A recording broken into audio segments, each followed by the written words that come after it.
Everyone thinks because you're a zombie, you don't know good coffee. Well, they're wrong. There's only one brew that gets my seal of approval. Deadly Grounds coffee is my guilty pleasure. The aroma is so intoxicating. It brings all of my neighbors out of the woodwork. Deadly Grounds coffee. Coffee to die for and zombie approved. It's good to get a little deadly. Use the front door! Oh, they're so disgusting.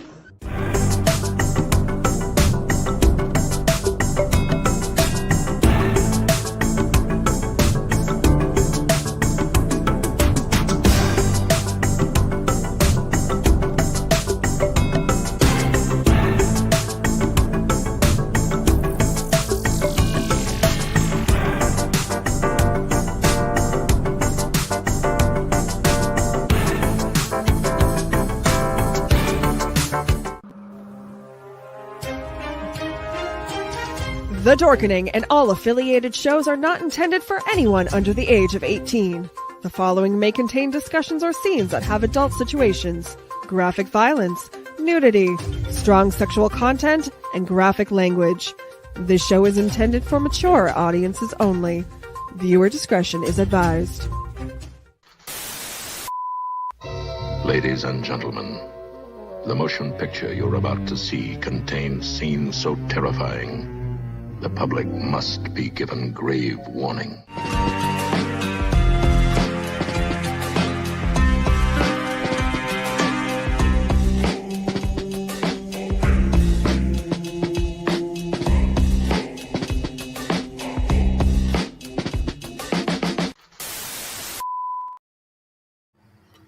Hello and good afternoon, and welcome everybody to the Bloody Binge movie podcast. I hope everybody can hear me.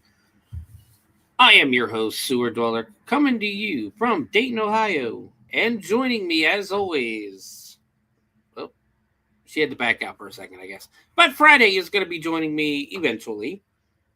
Guys, it is day 2 of our halfway to Halloween, a Halloween celebration. I hope you guys enjoyed last night's episode. I had a lot of fun doing it, and I've gotten a lot of good feedback from people. But it is day 2, and it is time for the Bloody Binge movie show. And we are going to watch Jacko. This is a movie. I haven't seen this one. I had not seen this one. And we'll get to the reviews, of course, and everything like that. But it was filmed in 1995. I think Jen is... Friday has returned, maybe.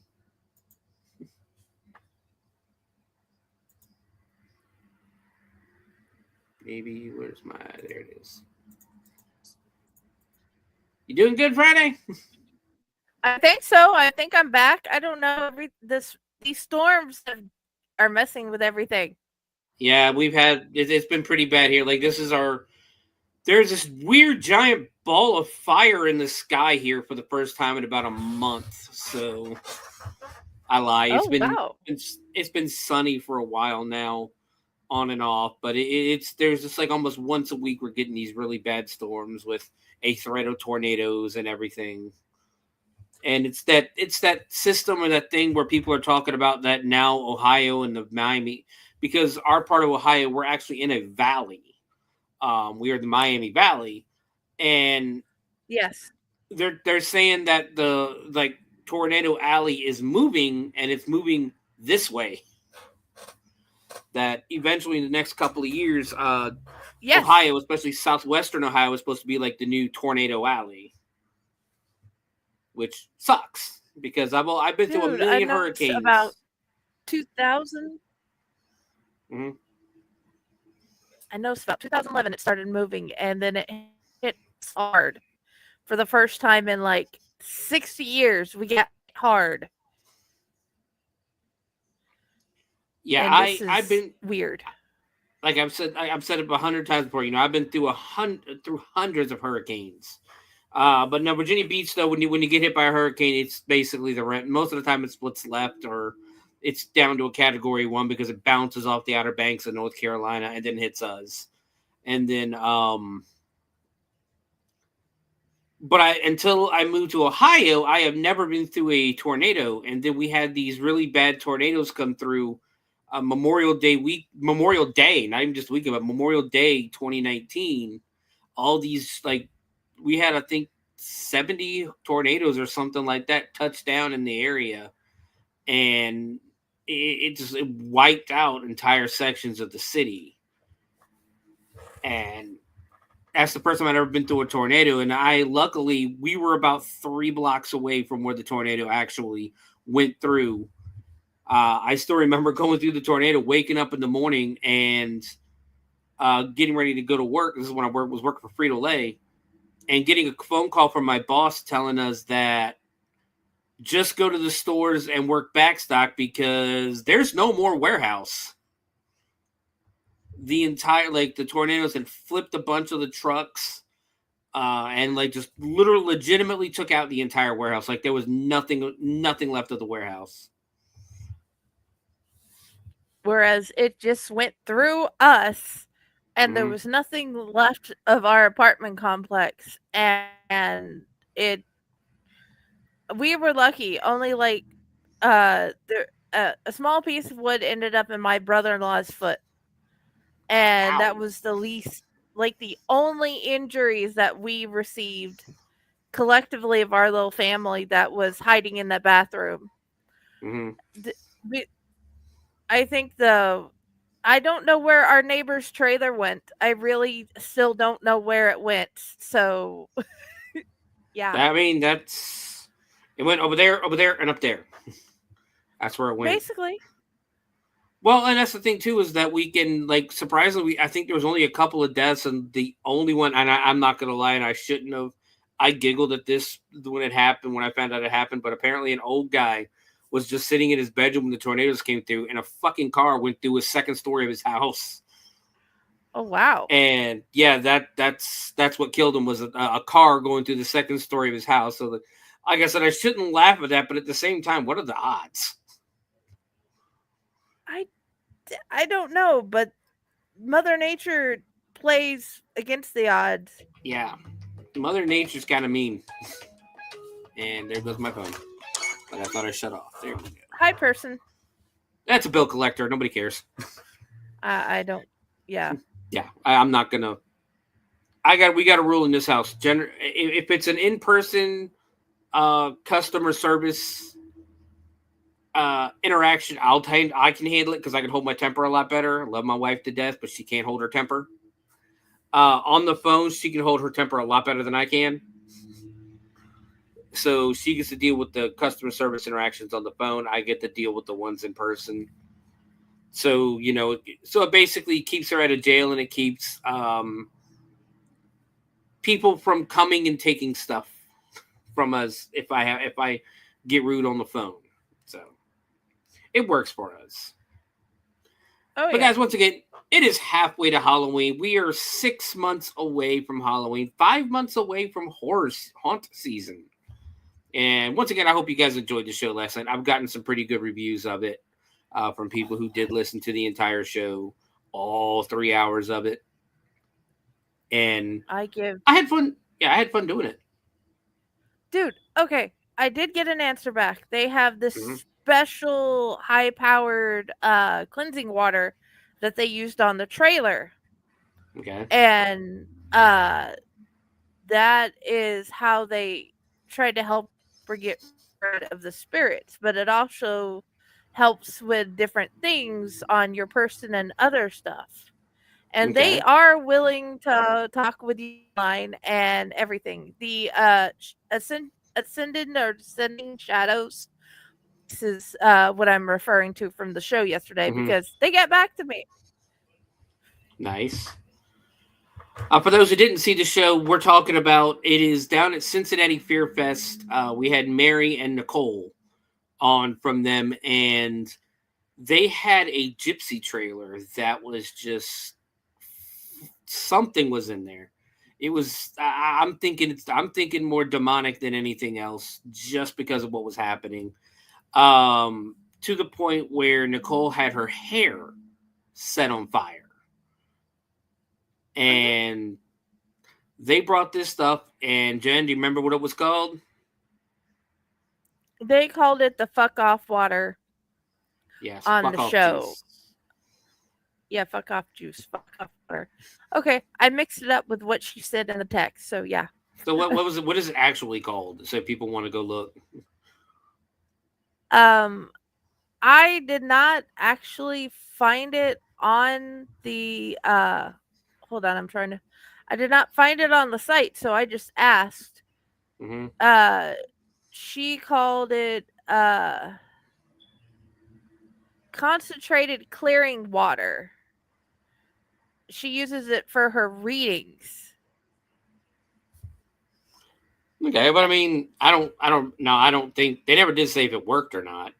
I do know that they said they are not using that wagon again this year. Oh yeah. Which, yeah, if you're gonna if it's gonna somebody's gonna damn near die in it, you probably shouldn't use that wagon ever again. I think I agree. It is still halfway to Halloween. It is our just night 2 of the halfway to Halloween special celebration. And tonight, like I said, we're going to watch Jacko.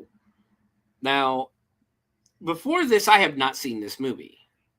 This is one of the rare ones that came out in the 80s or 90s I have not seen. Have you seen this one before this watching it for the show Friday? I did not know it exists before now, and once I saw it, I had wondered if it had anything to do with Pumpkinhead. It could. But we're going to talk about that in the second hour, of course. But for now, we're going to go through. We're going to talk about some haunt industry news. I think there's a little bit of horror movie news that isn't trailers. And we're going to talk about Walpurgisnacht. Anybody who watches Joe Bob knows that Walpurgisnacht was on Wednesday. This April 30th is when Walpurgisnacht is. And it is a celebration of witches to a point. Where they all gather and they go and they dance and fight off evil spirits. It's there's a long history to it in that Joe Bob on the Last Drive-In has celebrated it every year for the past about 5 years, I think. 3 or 5 years, something like that. And he's actually got a show tonight. Joe Bob is coming back for tonight is his monthly show, and they are celebrating Walpurgisnacht on there as well. So we'll probably talk a little bit about that. Do a few of these news stories that I have saved from last night that we didn't get a chance to get to because, I mean, the stories from last night were just so crazy. There was a lot going on in a lot of these haunts, and it, like I said, the people who I've heard from who did watch it enjoyed what they or listened did enjoy it. I did just get it finally just uploaded to the YouTube channel, the Bloody Binge movie show YouTube channel on, of course, YouTube. But you can watch it also on the Owl Light Network on YouTube, Owl Light on Facebook, and the Bloody Binge movie show on X if you wish to do it like that. Probably after the show, I'll try to get it uploaded to Spreaker. So if you wish to just listen to the audio version of it only, it'll be available on Spotify, Apple Podcasts, iHeartRadio podcast, and pretty much everywhere in the Spreaker. Anywhere you can find. Usually, it's anywhere you can find a podcast. Spreaker uploads it there. So let's get into our first story with. Well, I guess some breaking news. It's not really haunt related, but if you're into theme parks and amusement parks and things like that, this might affect you if you're in the DC area and you like going to Six Flags for their Fright Fest. Six Flags announced today that Six Flags America in Bowie, Maryland, which is 20 minutes outside of DC, will be closing. What is? I don't mean to bring it.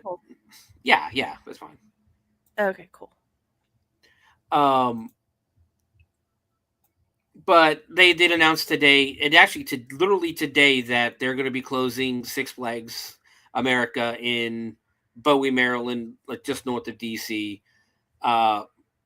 It's not, they've not really made too much money out off that park, and I have a feeling this is not going to be the only park that's going to be closing, since they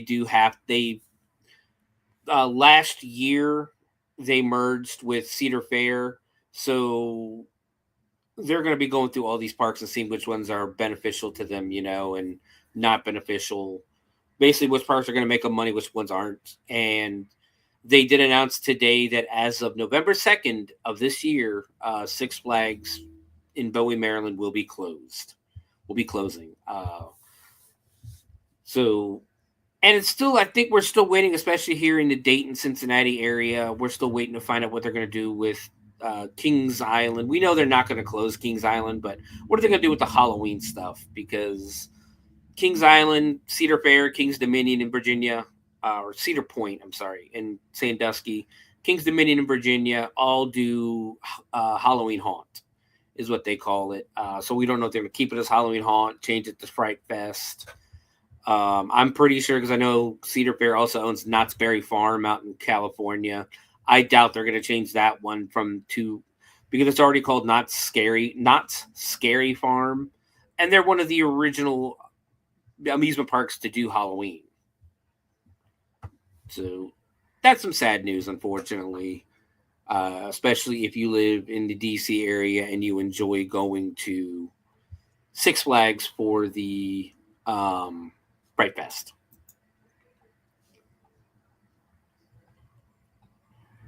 So, Jen, you guys got a Six Flags down there in Texas, don't you? Is it anywhere near you, or Not close enough to go to. Is it in Houston or is it Dallas? It's in San Antonio. Wow, way down there. Yep. Wow. I thought it was like closer to like Dallas or something. I didn't know it was way down in the bottom corner. San Antonio is one of the bigger cities to have that type of thing in, so it would make sense. Yeah. Just seems like it's so hard to get to, though, if you want to travel to it, because needless to say, it almost takes 3 days to get across Texas. Yeah, give or take. Dude, I don't even know how long it would take to get there. Give me a second, I'll find out. And now keep in mind, Friday lives in Texas, so however long this is going to be, it's not even leaving the state. No, it is not leaving the state. It is 5 hours and 36 minutes to get from where I am to there. And where in the state do you live? Do you live in the center, in the western part, eastern part? I am like an hour from the border of Louisiana, about 40. Well, it would be closer to 45 minutes. So you're just driving west. Like you're not even just driving north to south. I'm going down a little, and then I'm going that way. And it's 5 hours. It's 3. I live in we live in Dayton. We live basically right by the Kentucky-Indiana border. We're like an hour away from the Kentucky border, an hour away from the Indiana border. It is 3 hours to get to the top of the state. Yeah. It is like 3.5 hours to get to Cleveland, which is the top, like, northeastern part of the state. And that's driving basically diagonal from the bottom of the state to the top of the state. It is 3 hours. That's how big Texas is. Yeah. Like, that's just crazy. Like, it takes 5 hours to get from here to Pigeon Forge. That's just crazy to me. But moving on. So, being that it is halfway to Halloween, Wicked New England is actually having their inaugural halfway to Halloween festival in Salem, Massachusetts, Salem's historic Old Town Hall. Tomorrow from 11 a.m. to 7 p.m. Oh, yeah. The hall will be filled with a curated vendor market featuring spooky, scary, and macabre and Halloween themed merchandise for all to enjoy, from apparel to candles, jewelry, decorations, artwork, pet accessories, bath goods, apothecary items, and more. Every Halloween loving guest is sure to find something to take home. Photo ops will be presented by Barrett's Haunted Mansion in Abington, Massachusetts, and Spooky World in Litchfield, New Hampshire, with monsters ready to pose and perhaps spook guests.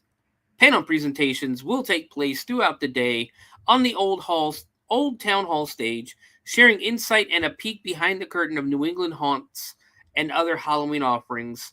Scheduled to take part are Witch City Walking Tours, Halloween New England, the Horror Squad podcast, and more. Tickets are on sale now for $15. They tried to do something like that here. They tried to do something like that here in Circleville. They wanted to do this, not really halfway to Halloween, but they wanted to do a Halloween market in the summer. The only problem is whoever was running it didn't bother to check the vendors. So now you had a lot of Scentsy vendors there. You had a lot of like those MLM people who were trying to come in and sell the shit that they bought from Scentsy to you, and nobody was biting on any of that stuff, because if I want Scentsy, I'll go to a church market or something like that. If I'm going to go drive all the way to Circleville, which is, like I said, about an hour and a half away from here, for Halloween stuff, I want to see Halloween stuff. Yeah, when you make an event like this, it is best to make sure you're looking at what the vendor is selling. Yes. Now, when you get when they put in to ask, find out the logistics of who they are, what they're doing. Always moving forward if you're doing a themed event, because all the Color Street, Cincy, all of those want to sell their product to make money for their families. Make sure you know what you're doing. I just don't want to see it in my Halloween shows. Well, like, that's why I said check what you're doing. Yeah. Well, and that's the thing too. I think that's because we have a lot of, I don't know what it is about Dayton. Every time somebody tries to hold a show here, any kind of convention or special show or something, it's always like the scumbags that try to hold these things. My first experience was 2014 or 2015. We had something come in called Geek Fest. And people should have known it was like a bunch of horror movie stuff, wrestlers, things like that. We were going because the local wrestling company who we visit, we basically were regular patrons. We went there for like 4 or 5 years.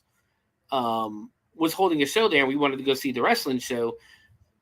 And we're glad we did, because then we got to be in a Trauma movie as extras. Well, I don't think I know Trauma has it on there now, but it wasn't really a Trauma movie. It was called Toxic Tutu.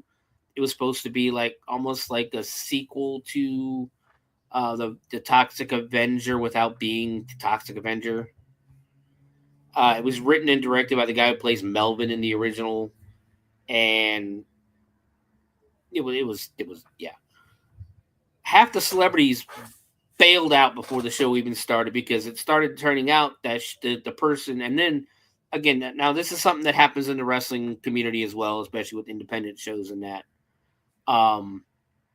This person was going to use her tax refund to fund the event, but who was going to pay the celebrities? Her plan, again, this is something that happens all the time in professional wrestling. These nerds want to hold their own show, so they use their tax refunds to rent the venue, rent the ring, and they start calling up their favorite wrestlers. Then when it comes time to pay the wrestlers, they took off already. Because their plan, and the same as this lady, her plan was to pay the celebrities who came to the show out of the money they made from the show. Which you're taking a gigantic gamble there, that you're going to have enough people coming to the show your first year on top of that to pay for it. Needless to say, she didn't. No. I know Diamond Dallas Page was... I'm sorry, go ahead, Jen. I'm disagreeing. That would be a no. It's kind of hard to make sure you make that amount of money if it's your first time. And the celebrities were getting pissed because, of course, they're not getting paid. Because these celebrities, when they go to conventions, they're supposed to be getting paid by the convention. Their flight is paid for. Their hotel is paid for the weekend. And then they still charge at the tables. Because this is what they do for a living. Mm-hmm. They sell their names like this. Because if they're not doing that, they could be out back home working, filming something. And that's why I always have to laugh when somebody cancels at a movie convention or a horror convention and people get so mad. I don't understand why this guy canceled, because he's filming a fucking movie, and guess what? He's gonna make more money making that movie than he is coming to sign your freaking plastic sword. Like, sorry to be the bearer of bad news, but that's what happened with this lady. She did that, and then she took off. DDP was there, Diamond Dallas Page. He left. Jake the Snake was there to film the movie, and then once the movie was over, he left. All these celebrities just packed up and left about within 2 or 3 hours of the show starting or opening. And the lady ended up going to jail over this because it was fraud. Like, she told these people she was going to pay them, and she didn't pay them. So if I remember, I think she actually ended up going to jail for a little bit over this, and it was like thousands of dollars in fines and restitution. But we have that one. There was a Halloween one here last year that I had suggested we were going to go, hand out some flyers at. Or it's an anime. It was an anime one. And I said, well, hey, we should probably, it's near Halloween. We should probably go get people in costume and go hand out some flyers, because this is the time when we should be doing this. Everybody lost their shit in the chat, saying about how shitty this convention was, and if we were going to be involved with them, then they wouldn't be involved with Hell's Dungeon. And I'm just sitting there like, dude, calm the hell down. It's a suggestion. I don't know anime. I'm never went to this place. I don't know what happened with this person. I'm making a suggestion. And again, it was at Dayton Convention Center. And now this year, this talked about it last night. There's this gothic marketplace coming to the Dayton Convention Center that apparently had a different name last year because, again, the people who run it are apparently scumbags. Mm-hmm. And it's just like every time we get something here that could be interesting, it's run by scumbags. Maybe it's just Dayton.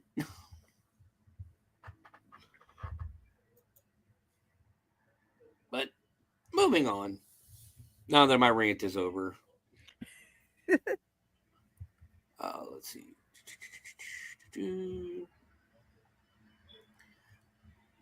So we have another Half-a-Ween coming to Los Angeles, actually. Street Food Cinema is celebrating halfway to Halloween with a 2-day horror movie screening event, Booze, Bites, and Frights.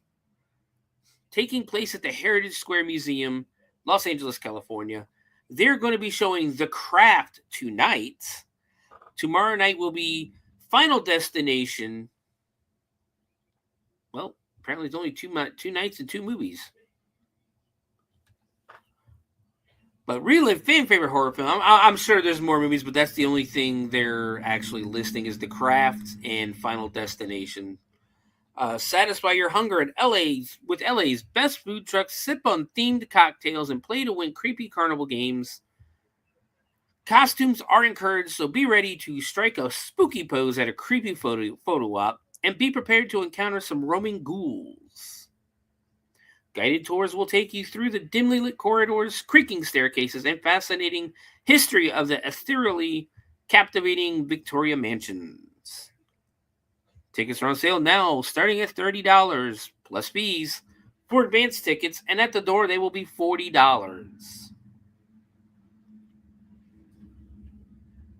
That seems fun. I just wish I would hope they do better movies because I know honestly, The Craft is okay, but I own The Craft and never been a big Final Destination fan. So what reason would I have to go to this thing? You know. My only problem with Final Destination is logging is the main thing they do around here.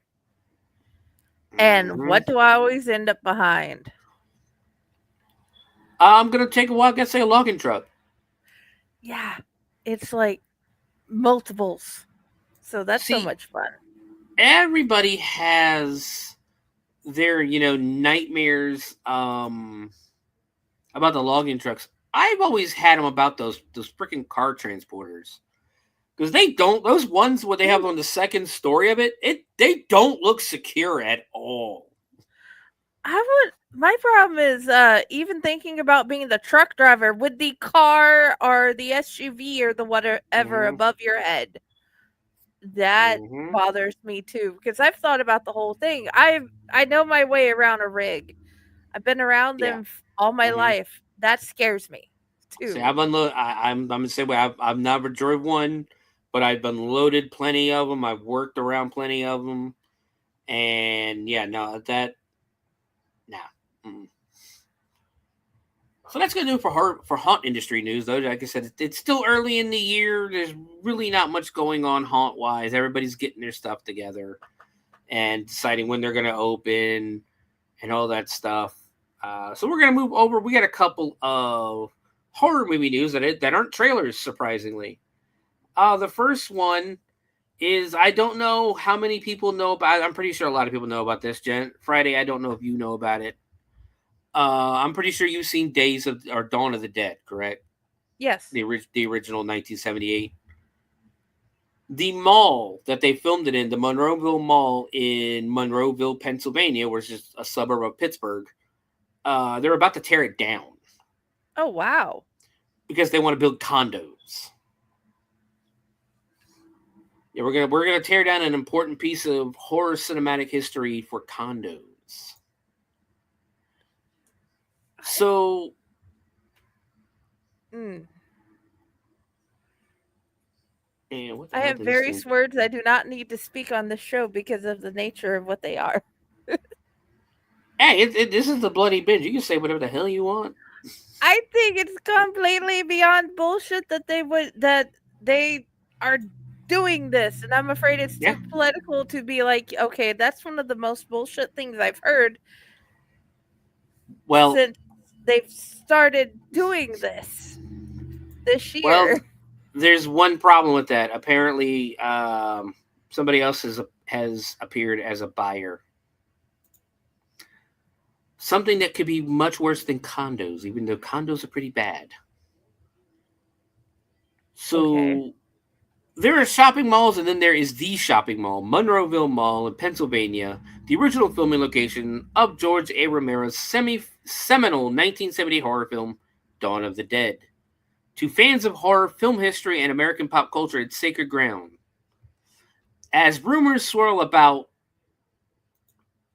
Walmart's purchase of the land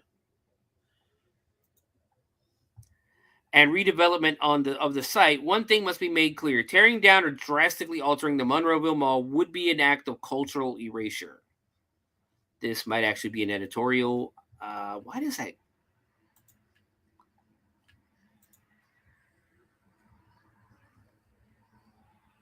So apparently it isn't going to be condos now. Apparently they're going to turn it into a Walmart. Oh, so much fun. That just sounds so much worse than condos. Yeah, it's And like this is one of wow. those places again that's been on my bucket list for a while. I want to go see it. Yeah, this article is not a it's not an article, it's an editorial, so I'm not going to read it just because I don't want to read someone else's opinion on the show, but I 100% think it's bullshit. I'm like you, it's bullshit. We're going to tear down a very important piece of pop culture history, cinematic history, horror movie history for fucking Walmart. Like when does it stop, you know? Are we gonna? What are we gonna do next? Go tear down Graceland to put up an Amazon facility or something? No, we're not gonna do that because it's fucking Elvis. Well, I hate to break it to you, for the horror movies, for the horror movie nerds, George Romero is Elvis. Yeah, basically. And the Monroeville Mall is Graceland. It's it's an amazing piece of film history, because I want to say, not 100% sure, they may have actually filmed Chopping Mall in there too. I could be wrong about that one though. But yeah, that was my mistake. I didn't get a chance to read it before I clicked on it, and that it is I thought it was going to be some kind of like protest or charity event or something, trying to raise money to save the mall, but no, it's an editorial piece. I'm sorry. Mm-hmm. So the only other piece of horror movie news is, and this is going to make a lot of people feel old. Do you know what year Rocky Horror Picture Show came out? No, I just know I randomly watch it just for the hell of it. 1976. Okay. Next year is the 50th anniversary of the Rocky Horror Picture Show. Okay. Now, keep in mind, it doesn't feel like it was that long ago when we were younger, and we're celebrating the 50th anniversary of Mary Poppins. I think you're muted. Sorry. No, a kid walked in. I was explaining something real quick. Because I has kids. 3. Yeah. My kid won't get out from in front of the video screen, so I think we're good. I worry more about the wife or the aunt walking in. But neither one are home. So they're for the anniversary, the Rocky Horror Picture Show they're going to be putting out a 4K remaster. Fangoria, you better get your shit together. Why does your website keep reloading itself and putting me in scam pages? I don't know. That's why I don't go there anymore. It's BS. It's just Fangoria, though. This is like a major film magazine.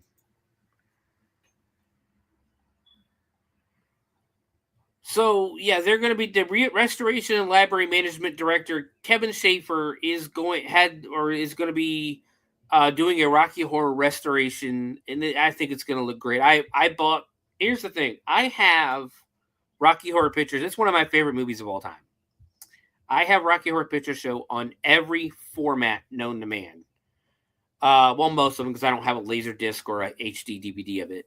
But I've got it on VHS. I've got it on DVD. I got like 3 copies on DVD. I got a copy on Blu-ray. I've got 2 copies on Blu-ray. I take it back. I got the 40th anniversary and then the original when it came out. I had to replace mine. I have the last 2 anniversary editions because tornado destroyed everything. Mm-hmm. All my videos, all my movies right now are sitting in the back of a storage shed for the past 3 years almost now. It sucks. I hate it. But we have no room in it. This house is really tiny compared to our last place, and our last place was a lot older. Okay. But it's become a joke because I will buy it every time I find it. I will buy I'll buy the copy of Rocky Horror. Her friend, one of her friends one of the girls she works with is a big fan of Rocky Horror, and I tease her all the time about it, about how I every time I find something, any kind of toy, memorabilia, figure, I've got snow globes, I'll buy it. I buy it just because. As a matter of fact, give me 1 second. Oh, cool. I had utterly no idea they had snow globes. And he has the mask from an anime.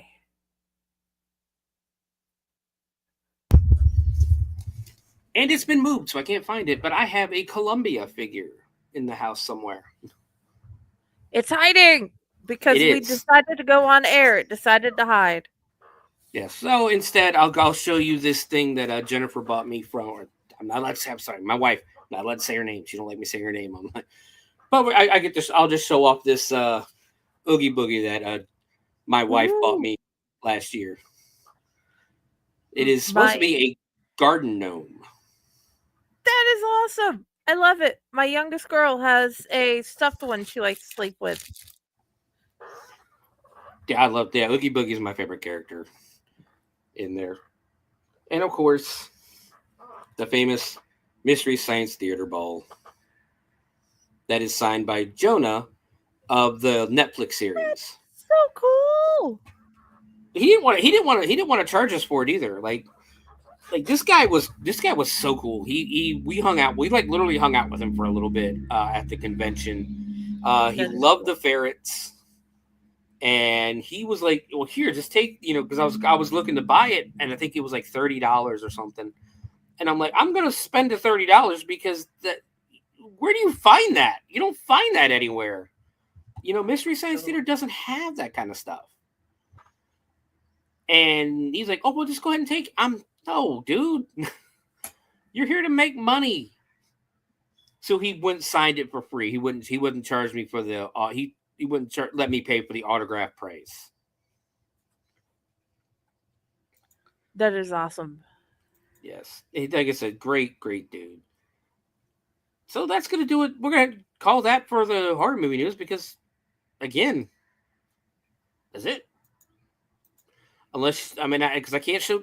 I guess like we said before, we can't show trailers, and that's what that's what most of horror movie news is anymore is trailers, or these are the list of movies that are releasing this week. The only other news that really has dropped today is I guess they're doing yet another Carrie remake, and they're talking to Matthew Lillard about putting Matthew Lillard in it. Do we Of really need course they another are. Carrie? Do we need another Carrie remake? I mean, No. we've had We need to find other two. things to put him in, but we don't need a Carrie remake. Well, he's been staying busy. He's being in because he's got Five Nights at Freddy's 2 comes out this year in December. Oh yeah. He's working on Scream 7. Yes. And just he's got a lot of stuff going on. Any of the Scooby Doo stuff. He's Shaggy in all the Scooby Doo. He's the voice of Shaggy. Oh And yeah. just And we have to own all that because yes, Soapy. it's Scooby Doo. But No. Yeah. I'm just saying Soapy's not gonna let us wait. If it hits the shelf, we must get it then, type of thing, not later. I'm like that too, especially with wrestling. I don't like missing wrestling. Like WrestleMania night 1, I had to miss because I was working at the Haunt, and I actually had the show started at 7. We don't start haunting until 8, so I had my phone with me, and I made sure to be in makeup and at the in the break room at the table by 7 o'clock, so I could watch the beginning, and I got to watch Gunther and Jey Uso in the Haunt, like just sitting in the break room. And then the match ended the second Fred came in and started talking and doing his speech. So I don't like missing wrestling. Okay. And anybody who watches wrestling will tell you why, especially if they're internet nerds like me. It'll get ruined. Right? People will ruin it for you purposely. Yeah. So Yeah, they will. let's see. We're gonna move into some of these stories I wanted to talk about last night. What we'll do, we'll talk about a few more stories, and then we'll talk about a little bit about Valpurgis Nacht when we come back after our break. But this is a story, came out April 29th. I think I've seen this other places before. We're going all the way to Japan for this, because a climber was airlifted with altitude sickness from near the peak of Japan's Mount Fuji last week, but then was rescued again 4 days later after returning to the slope to retrieve his cell phone. The climber, identified only as a 27-year-old Chinese student living in Japan, made an emergency call on April 22nd after developing symptoms of altitude sickness. Shizuoka Prefectural Police said his climbing irons were also damaged. The man was subsequently airlifted from the mountain.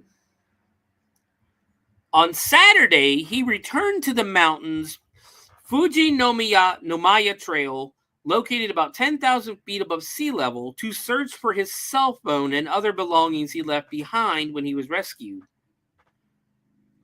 Another climber found him unable to move after he appeared to develop altitude sickness again.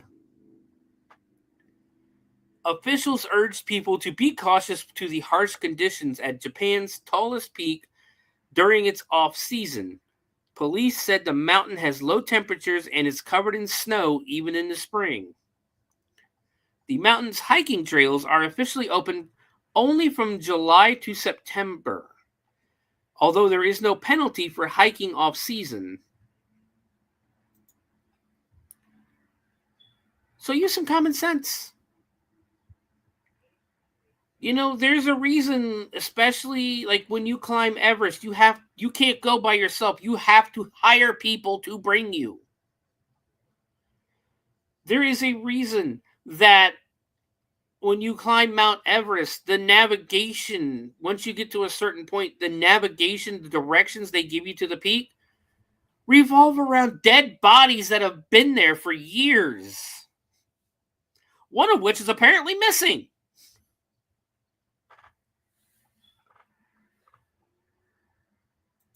But to climb the mountain, have to be rescued for altitude sickness, and then less than a week later, your stupid ass is back up on that mountain. Mm-hmm. Because you forgot your cell phone. Dude, buy a new cell phone. Just get a new cell phone. What was on that cell phone that was so important? What are you hiding on there? What did you do? What did he do? Find out his wife was climbing the mountain to go retrieve the cell phone so she could see what he was doing? Yeah. But it's funny. It's not really funny. I mean, because we have the same thing in the beach at Virginia Beach. You can go swim in the ocean whenever the hell you want. Now, if you go after 5 o'clock, or if you go after 7 o'clock, I think it is, or 7 or 8, there's no fucking lifeguards. So if your ass starts drowning, you're dead. There's nobody to save you. And it happens all the time where drunk people, these guys get drunk, they go to the beach, their friends are trying to stop them, they start swimming out into the water, and it's that undertow, that undertow will get them every time. Mm-hmm. But if they survive and they come back on land, guess what? Nothing happens. Might get drunk and disorderly, but other than that, But what are your thoughts on that one, Jen? We went on Corpse Chronicles. You guys all know that we are in a new area and we are finding new places all the time here to go, like, walk around with the kids or go look at the cemeteries or whatever. In the as it gets into the winter months, there's less light in the day. You can't see what you're looking at. So since I have tiny people, we cut off the going and walking around in the places, going and searching for new cemeteries to learn about the history of our town. We made sure to for the years we've been doing this, we make sure we do it under safe daylight hours with good visual, and teaching the kids what to look for when we're walking. It is good to learn your surroundings, but also know that you are limited by sight or you're limited by weather. Weather can rock your world. Winter will kill you. Yeah, especially in Ohio. You don't go outside when it's negative degrees. No. But not only that, if you go up once and you can't do it and you can't make it, dude, hire somebody to get that damn phone if it's that important. Yeah. Or here's an idea. Hey, Mr. Rescue guy who you just flew up here on a fucking helicopter. Could you go grab my shit real quick? Yeah, that would be great. It's that easy. It's just a phone. Seriously. It's just a phone. So, let's see. Got this one. I'm trying to see what this. Okay. So, we're going to stay in Japan. Because a model was scared out of her skin after discovering a man hiding under her bed in her hotel room, which she detailed in a recent TikTok video with 4 million views. I found a strange man under my bed, Natalisi Taksisi. Natalis. I can't pronounce his name.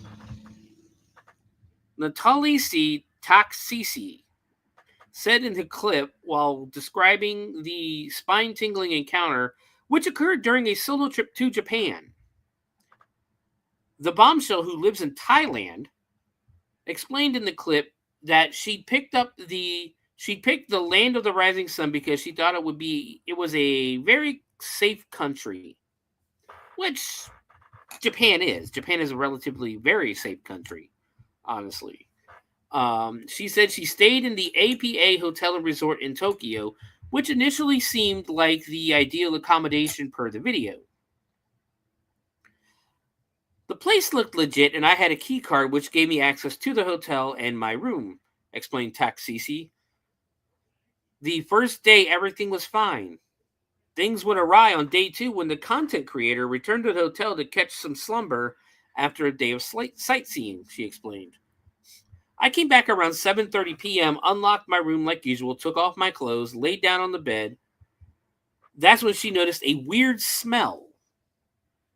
At first, I thought it was coming off from my hair or the bed sheets, but then I realized it was coming from under the bed, said the aghast gal, who leaned over to try to find the source of the stench.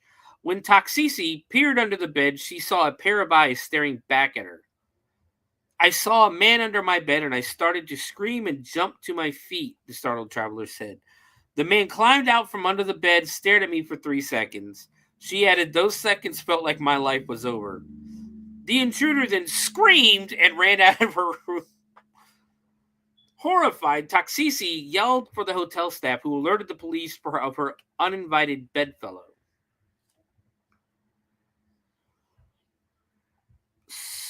Authorities discovered a power bank and a USB cable beneath the bed, reported Jam Press, but hotel staff didn't have any explanation of how he got in. So, that would be alarming. Dude, seriously, on my last trip in a hotel, even with my 6.5-foot husband, we still did a cursory look around before we went to bed because I am paranoid. And I know people can get in. Yeah.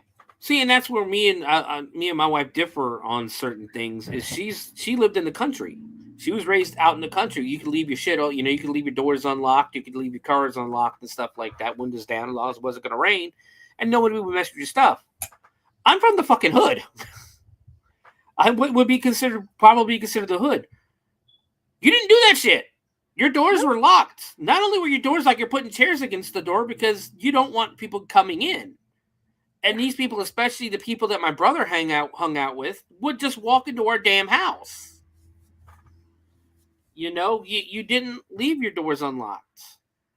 There is a very big difference between living in, say, where I live compared to Houston. In Houston, I'd want at least 3 locks. And even out here, I'm not able to defend myself against anything, whether it be beast or man. Yeah.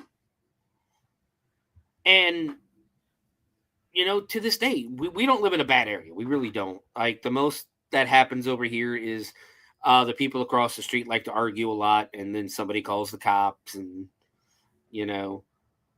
And then there was a meth head across the street at one point, but he got kicked out. And meth heads are easy to deal with because you just mind your business. Whatever you do over there, fine, whatever. You just keep that shit over there. You don't bring it over here. Oh yeah. But she still leaves her door unlocked and will leave the windows down in that. And I call her. I was looking at her all the time and go, "You're crazy. You're crazy. I'm not leaving my doors unlocked." But yeah, that's just. And from the sound of it, he was trying to put a camera in the room or something. So he had to have been an employee to be able to get into the room to begin with. And he was putting a camera and a power bank in there and it honestly kind of tells me that he knew she was there, who she was, and what room she was staying in. Somebody in the hotel knew he was going to do it, and they hired him. That to me sounds the most realistic. So our next story isn't necessarily going to be paranormal or stupid, but it's interesting. This comes from the New York Post, and this was published on the 21st, so I don't know if you've heard anything about this or not. But apparently there is a new book that reveals chilling accounts of Titanic captain's last moments on the sinking ship. No, I didn't know about that one. Yeah. He claimed that they were telling a Titanic lie. While Titanic Captain Edward John Smith's official cause of death remains one of history's enduring mysteries, author Danny Parks has thrown cold water on theories that he took his own life, claiming these rumors unfairly tarnished his legacy. He made these bombshell claims in the book Titanic Legacy, The Captain, the Daughter, and the Spy, which details eyewitness accounts from shipwreck survivors who discuss, among other things, how Captain Smith met his end.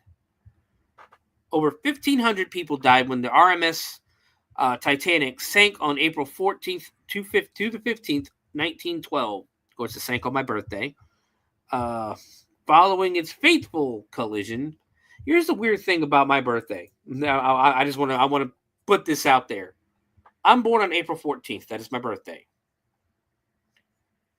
The Titanic sank, hit the iceberg, and started sinking on my birthday. Abraham Lincoln was shot on April 14th. Died on the 15th. April has a lot of interesting things. Yeah. Yeah, it's kind of creepy. Kind of freaky a little bit.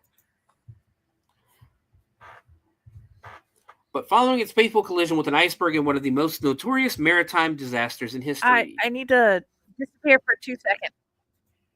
Okay. Unfortunately, the British naval officer's body was never recovered. Only 337 ever were, spawning a wide range of explanations as to how he perished. Though these range from accounts of him gallantly going down but the ship, as depicted in James Cameron's 1997 epic Titanic, to conspiracy theories claiming that the legendary mariner was living in disguise in Maryland. As author Wynne Craig Wade wrote in the Titanic End of a Dream, Captain Smith, who was played by the late Bernard Hill in the film, had at least 5 different deaths from heroic to ignominious, according to History.com. The most heartbreaking forensic postulation came 3 days after the tragedy when the Los Angeles Express proclaimed on its front page that Captain E.J. Smith shot himself.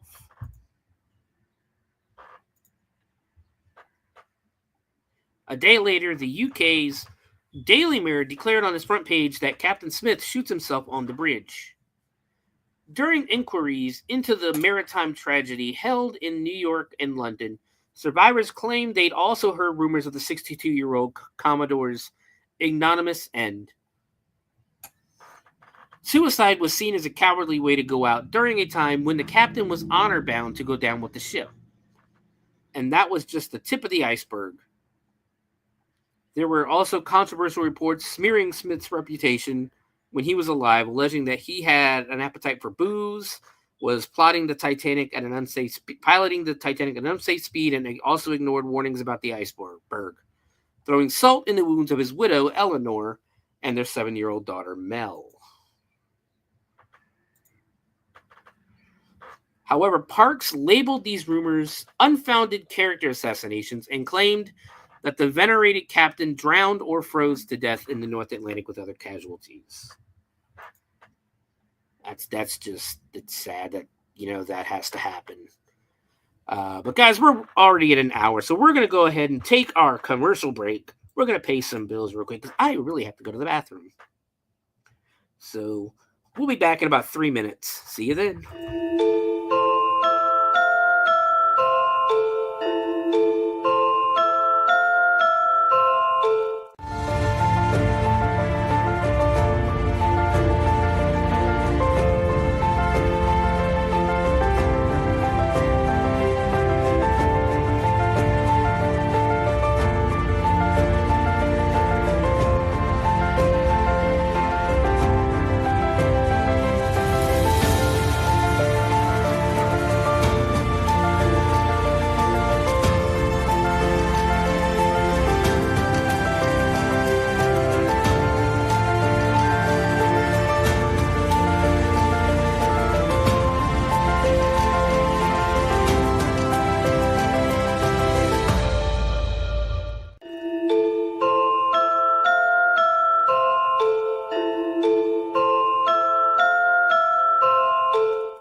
Greetings and shabibans. We are the Retro Reductibus Cephala Podcast, a long-form bi-weekly show that celebrates all the things that made growing up awesome. Yeah, that sounds good, but I don't know what all those words mean. I think what Parasite Steve's trying to say is that on Retro Reductibus, we explore a range of retro goodness, from toys, video games, and movies, to cartoons, and even snacks and school lunches. Oh. And we do it all with a positive spin, a slew of killer guests, and some very adult language. And you know what else is cool? No. This crazy show is part of the Dorking Podcast Network with new episodes every Tentacle Tuesday. What's that? And if waiting 2 weeks for a new episode gives you a sad, know that we drop bonus episodes all the time, like the off-format Crow's Nest and an interview series we call The Brig.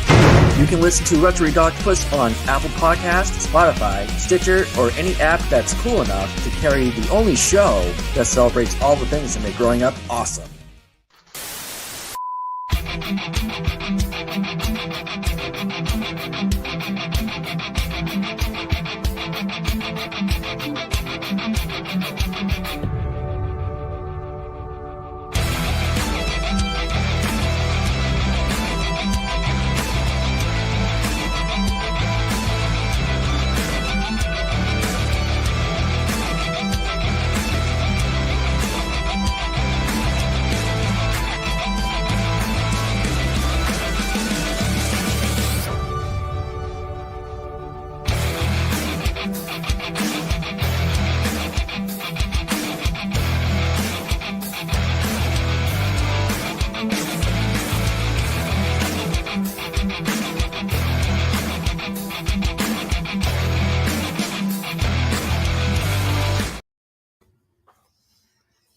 And we're back. That is ending a couple of seconds earlier.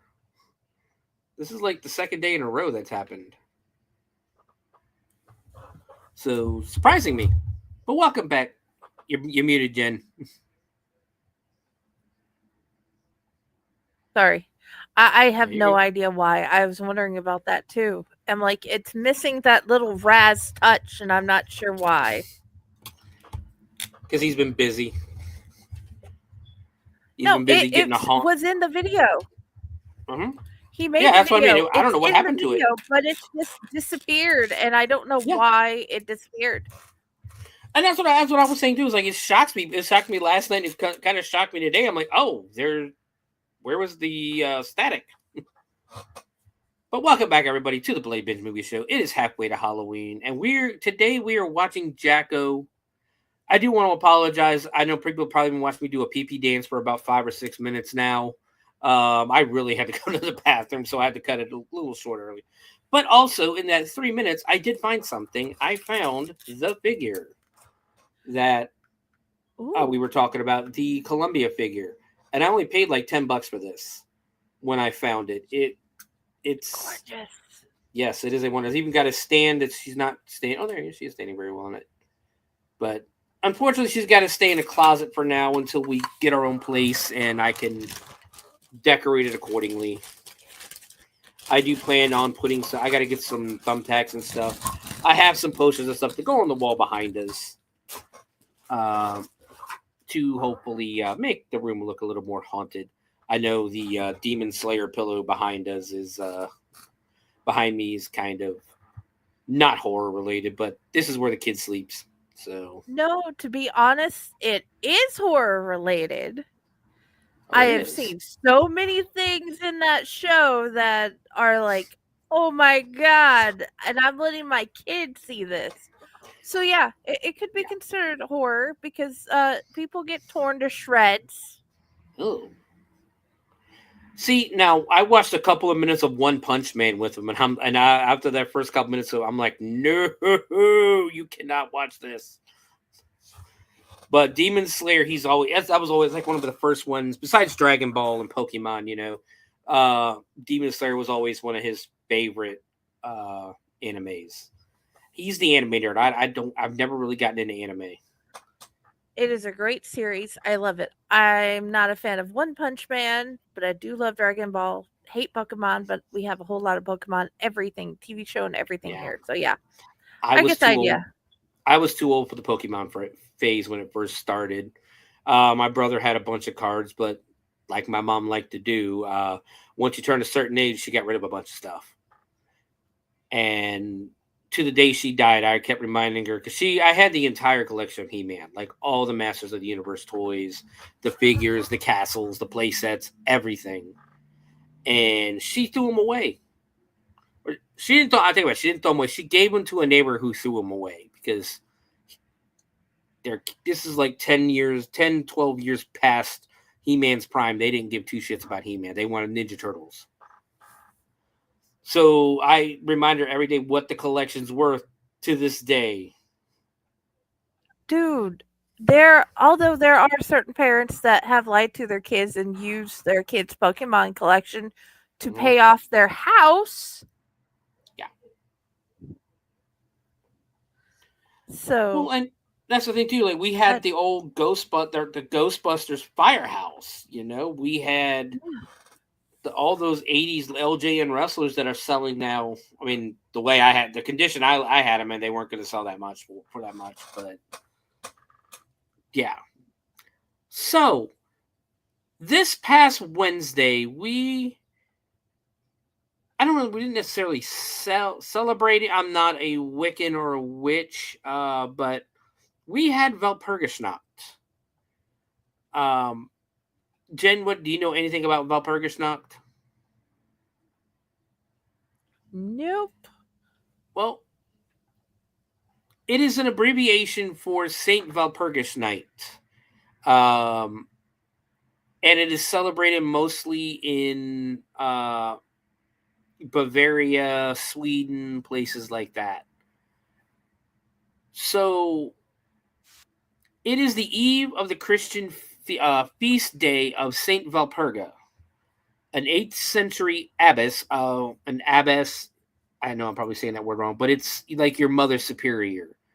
She would be the head nun in a convent. But an 8th century abbess in Francia, it's the kingdom of the Franks, and is celebrated on the night of the 30th of April and the day of the 1st of May. This is why I wanted to talk about it last night, but we went a little long with very, very awesome stories. I love that episode. Yes. So this feast commemorates the canonization of St. Walpurga and the movement of her relics to Eichstätt, both of which occurred on the 1st of May in 870. So St. Walpurga was hailed by the Christians of Germany for battling pest, rabies, and whooping cough, as well as against witchcraft. Christians prayed to God through the intercession of Saint Valperga in order to protect themselves from witchcraft, as Saint Valperga was successful in converting the local populace to Christianity. In parts of Europe, people continued to light bonfires on St. Perga's Eve, Walpurgisnacht, in order to ward off evil spirits and witches. Others have historically made Christian pilgrimages to St. Walpurga's tomb in Eichstätt on the feast of St. Walpurga, often obtaining vials of St. Walpurga's oil. It is the oil of the saints, also known as the manna of the saints. It is an aromatic liquid with healing properties, or holy water, which is said to have flowed or still flows from the relics or burial places of certain Christian saints. So, bacteria-laden water is what it is.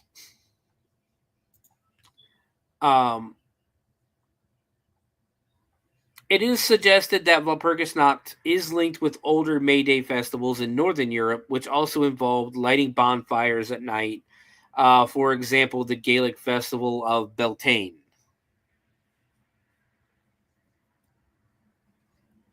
So, let's see.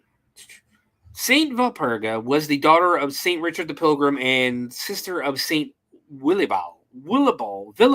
I cannot pronounce that name. And she was born in Devon, England in AD 710.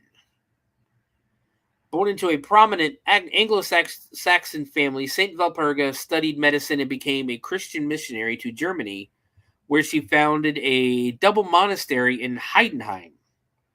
As such, Christian artwork often depicts her holding bandages in her hands, as a result of Saint Walpurga's evangelism in Germany.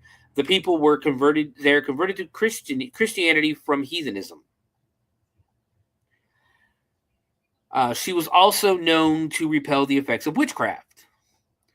Saint Walpurga died on the 25th of February, 777. And her tomb to this day produces holy oil known as Saint Walpurga's oil, which is said to heal sickness. Please don't take that. Don't take that oil, please. But Benedictine nuns distribute the oil in vials to Christian pilgrims who visit St. Walpurga's tomb. So she wouldn't be canonized as a saint for another 100 years after she died.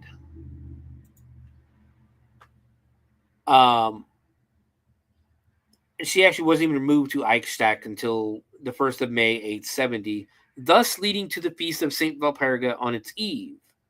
Walpurgisnacht was popularly observed on this date. So, basically, a Christian nun, or a Catholic nun, is responsible for a very quite popular, and she's a saint on top of that, not just a nun, but a saint, a popular witches festival. So there's different regional variations. In the Czech Republic on the 30th of April, huge bonfires up to 8 meters or 26 feet tall with a witch figure are built and burnt in the evening, preferably on top of hills. Young people gather around. Sudden black and dense smoke formations are cheered as a witch flying away. An effigy of a witch is held up and thrown into a bonfire to burn. In some places, it is customary to burn a puppet representing a witch on the bonfire. It is still a widespread feast in the Czech Republic, practiced since the pagan times.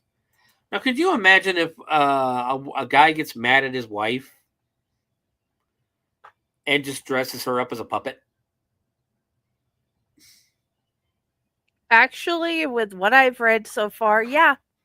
I can honestly say it wouldn't surprise me, because there are even women that will let it happen and they will play along. Mm-hmm. So, in some places, it is customary to burn up. I've already read that part. As evening advances to midnight and fire is on the wane, it is time to go search for a cherry tree in blossom. This is another feast connected with the 1st of May. Young women should be kissed past midnight and hopefully consensually. And during the following day, under a blossoming cherry, or if unavailable, another blossoming tree. Sorry, honey, couldn't find a cherry tree, but there's this tree over here with rotten fruit on it. Right. As they will not dry up for an entire year. The 1st of May is celebrated then as the Day of Those in Love, in reference to the famous incipit of the poem Maj by Carol Heineck Mascha. That is not how you say this guy's name, but I'm not even going to try to say the pronunciation of this. Because none of it makes sense. Late evening on the 1st of May, the twilight of May, the time of love, translation by Edith Pargeter.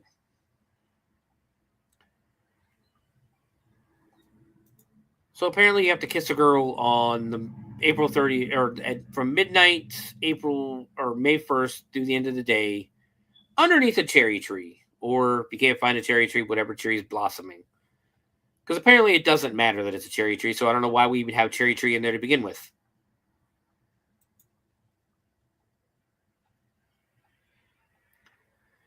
In England, Lincolnshire, Walpurgisnacht was observed in rural communities until the second half of the 20th century, with a tradition of hanging cowslips, and is a type of flower, to ward off evil.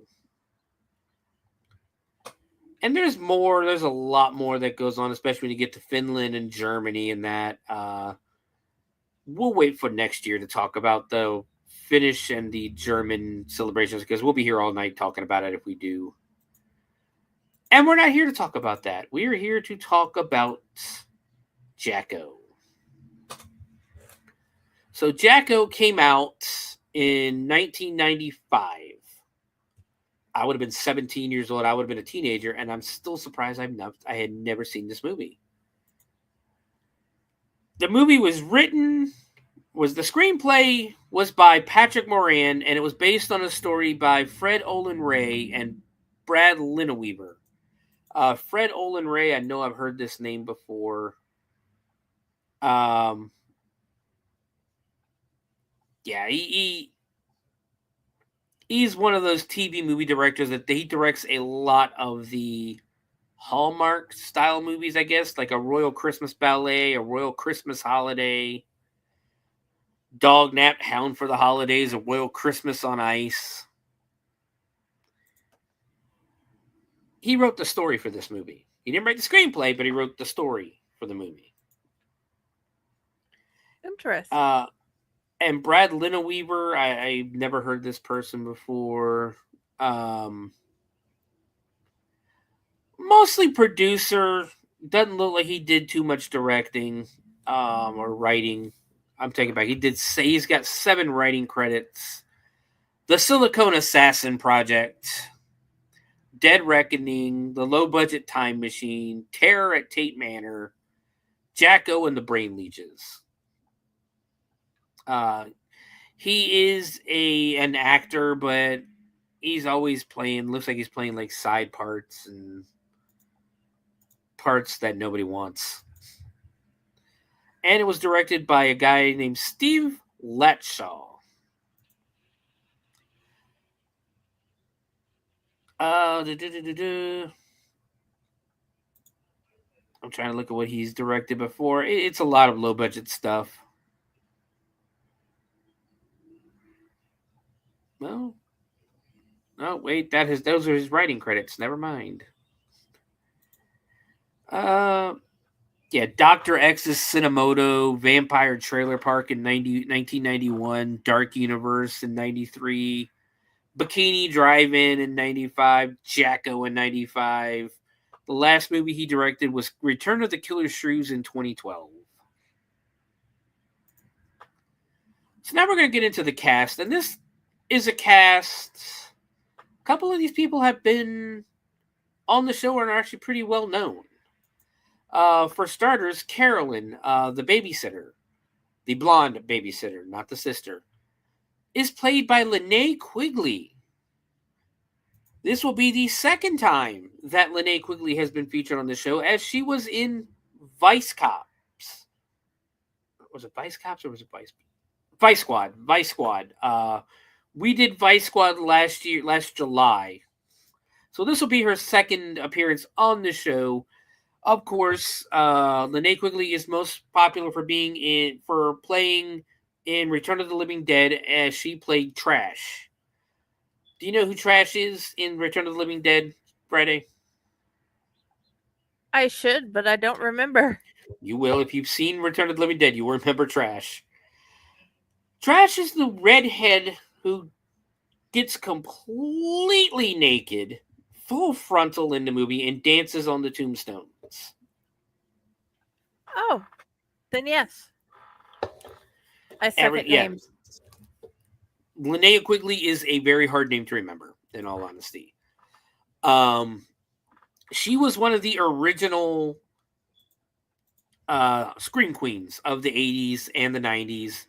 178 previous credits with 6 upcoming, including a movie that she herself is producing, Trash's Revenge. Now, as beautiful as Linnea Quigley was in the 80s and 90s, time was not good to her. I am hoping she does not try to get naked and play Trash butt naked again. It would not be, I don't think it would be a pleasant sight. Go away. What is this? But she's, like I said, one of the original scream queens of the 80s. She got her start in 1975 playing in Psycho from Texas. Some of the more popular movies she was in: Graduation Day, Young Warriors, Savage Streets, Silent Night, Deadly Night, The Return of the Living Dead, of course, 1 and Part 2, because I believe she was a big character in Part 2. Creepazoids, Sorority Babes in the Slimeball Bolorama, Hollywood Chainsaw Hookers, Night of the Demons, Nightmare on Elm Street 4, Assault of the Party Nerds. Like, she was just everywhere. Vice Academy, Vice Academy 2, and I think after Vice Academy 2 is where Ginger Lynn took over. And of course, she has her own horror workout video from 1990. So that is Linnea Quigley. Linda Kelly is played by a young woman named Madison Crown. Linda Kelly, of course, would play the mom in the movie. And I'm going to go on a limb right now and say that woman's eyeballs, they were creepier than anything else in this movie. Like, they were gigantic. But Madison Crown she's only had 5 credits to her name. Biohazard, Jacko, Hollywood Vampire, and Guilty or Innocent. We move on next to... I'm only going to read the people with pictures. We have Gary Doles, who played David Kelly. Would you be shocked, Jen? Would you be shocked if I told you that this is the only movie Gary Doles, the guy that plays the father, has ever been in? Considering the weird eye twitch thing he did as the Count, no. It wouldn't surprise me at all. Ryan Latshaw plays Ryan Kelly, the son. And he didn't have much of a career either. He only did 2 other... He's done 5 works, and everything were for the same director of movies I've already read off to you guys. Vivian Mashin. The I don't think she was a witch, but she was played by Catherine Walsh, who again, nothing. Yes, I didn't know if you wanted me to put it in the group. Can I put you it in the can, group? you can. Okay, awesome. I would go for the Great. Tubi version, though. I think there's a version of Tubi because I don't, if I remember right, I don't think she keeps her clothes on for very long. I don't know. This is the first version I found. Yes, Linnea Quigley is very well known for not keeping her clothes on. Okay, I'll add both versions. Okay. Rachel Carter plays Julie Miller. I don't even remember. Oh yeah, Julie, the sister. She was part of the crew for Blair Witch. But other than that, she has 7 credits to her name so far, and she's got 1 coming up. She is going to be in Mickey versus Winnie, the Mickey Mouse versus Winnie the Pooh movie. Okay. She's playing Mama June. Other than that, she hasn't played in anything. She was in. This was her first movie. Jacko was her first movie. She was in something called Night Orchid, Horizontal Accident. Night Orchid came out in 1997. She was not in another film until 2011 when she was in Horizontal Accidents, Pitchfork, Jacob Moran, and Daisy Duke's Heel and Hair, which is a music video. The only other person in here, well, we had John Carradine, who played Walter Mackin, the Wizard. So John Carradine is I want to say he's an Academy Award-winning actor.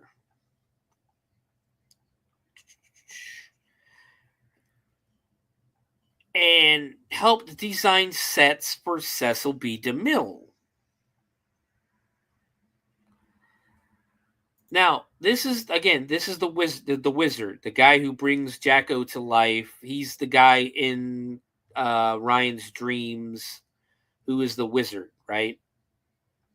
Mm-hmm. Doesn't really talk in this movie or anything. What would you do if I told you he was in Grapes of Wrath? Say odds are I saw it, knowing my parents. Oh, you haven't seen the Grapes of Wrath? No, I said odds are I saw it, knowing my parents. Yeah, it's a great. I love the book, and like John Steinbeck. That was one of the authors when my English teachers in school was giving us books to read. If they gave us a John Steinbeck book, I was enjoying it. I was really, really enjoying. And Grapes of Wrath is one of my favorites. But he played Casey in Grapes of Wrath. Okay, but that's not it. I'm not finding the Linnea Quigley version on Tubi. I'm finding an alternate version. So this is the only version I'm finding. So I put that in there. That works for me. But there's another Academy Award-winning movie that he was in. Mr. Carradine was in The 10 Commandments. The Charlton Heston 10 Commandments. As Aaron. Like, this guy had a career. Yeah. And ended his career with Jacko. That would be the final movie of his career as...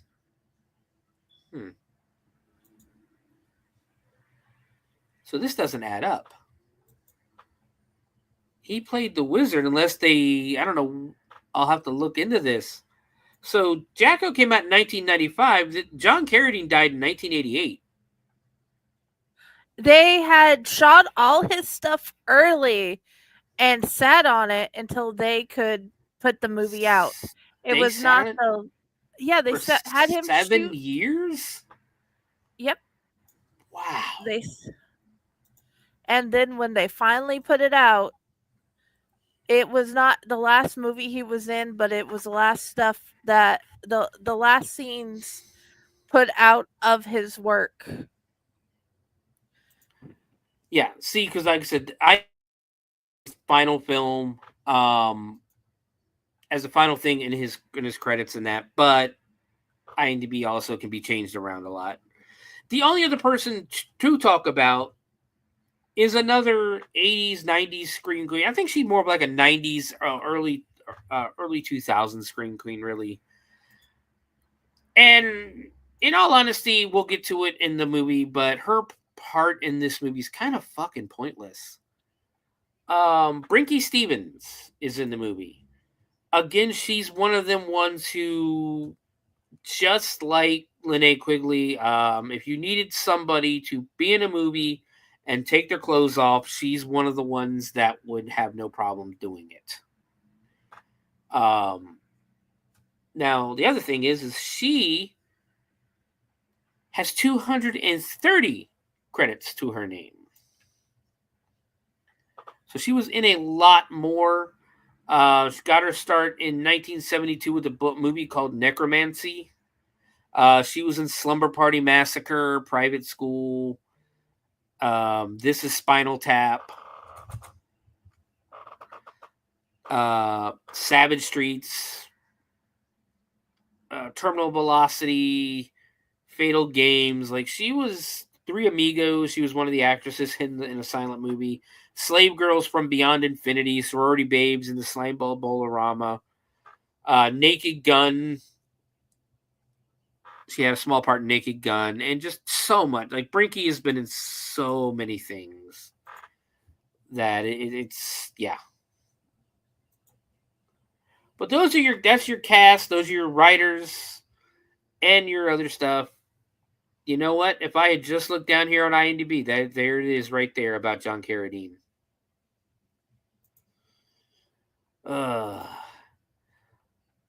But Friday, what do you say we jump into Jacko? Let's do this, because it's by far was not the worst thing we've seen on the show. Oh no, you didn't get this. You didn't get to watch Cocaine Cougar. Like I said, this is one of the better ones of both shows I'm on. This is definitely one of the betters. Now, there's a lot of. I will tell you right now, this is a very low budget movie. It was a low budget movie for 1995. There's a lot of shit that doesn't make sense. So I'm going to be yelling a lot. I'm not going to lie. I'm here for it. We just may have my husband come in the door randomly, but I'm here for all of it. So the movie opens up with some credits, and it's called Jacko and then Lantern underneath it in white. So we open up on a campfire, and there's this dude, this really, really overweight, almost looks like a pedophile, in all honesty. He looks like a pedophile to me a little bit. Dude sitting at a campfire carving a pumpkin with a young boy. He offers the young boy the jack-o'-lantern, and we learn that the boy's name is Sean. So Sean grabs the jack-o'-lantern, goes and sits down, turns it to face him, and the guy just says, "Mr. Jack will break your back." What? No context, by the way. And then takes the knife and does this with it. Not slitting his throat, like threateningly going, like, dude, what the... But apparently the rhyme is, what is it? Pumpkin Jack will break your back. Cut off your head with a whack, whack, whack. Now, Jen, this is the first person you see is this guy. What are your thoughts on this guy? And be my brutally first honest. Thought is, he is one of the more crazy relatives this kid has. Because I'm like, no wonder this kid has so many problems. Dude, that's the thing. Is he a relative? I don't know. I don't know. Why is this kid with them? Because his parents are weird. As I've watched the movie, they must know this person and trust them for some weird reason, And or else he wouldn't be with them.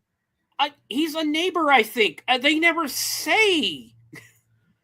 But even if he's a neighbor, why are you telling this kid couldn't be more than 8 years old? Why are you doing this to my kid? Why are you telling my kid that some freaking pumpkin is gonna come slice his head off with a knife? I don't know. It's like this weird. already. Sorry, I don't mean to keep interrupting, but this already had me like, what? So he continues on. He stabs and this guy's being kind of aggressive too. He stabs a stick. It's like, I don't know if he's trying to scare this kid, like fun wise, or scare this kid. Like, you better not go tell your dad what we're doing out here. And this kid is jumping. And then he gets really close to him and gets really close to the camera and says, "There's a story behind that old nursery rhyme, Sean. Would you like to hear it?" And Sean's just sitting there like, yeah, sure, whatever. So the pumpkin man will steal your soul, snap it up, and swallow it whole. It's like, wait, so the story behind the nursery rhyme is another nursery rhyme? Mm-hmm. Does a wide shot again. And again, this dude looks angry while he's saying this. He's not doing, it's almost like he's not doing this for fun. No.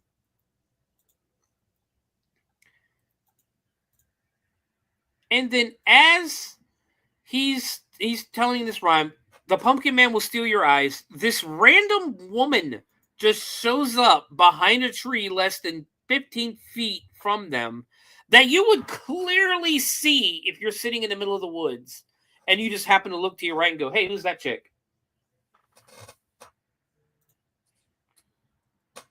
And she's just watching them. So, there's tense music. Oh, sorry. Then just as quick as you die, the pumpkin man will steal your eyes. Yes. And then he starts going into the story of Jacko. Many years ago, on a night just like this, the men of Oakmore caught a murderer. The killer was a wicked old wizard. And before he was hung, he put a curse on the town and told them a monster would come for them. Jacko. Mr. Jack the Pumpkin Man. And again, he's still being really aggressive to this kid.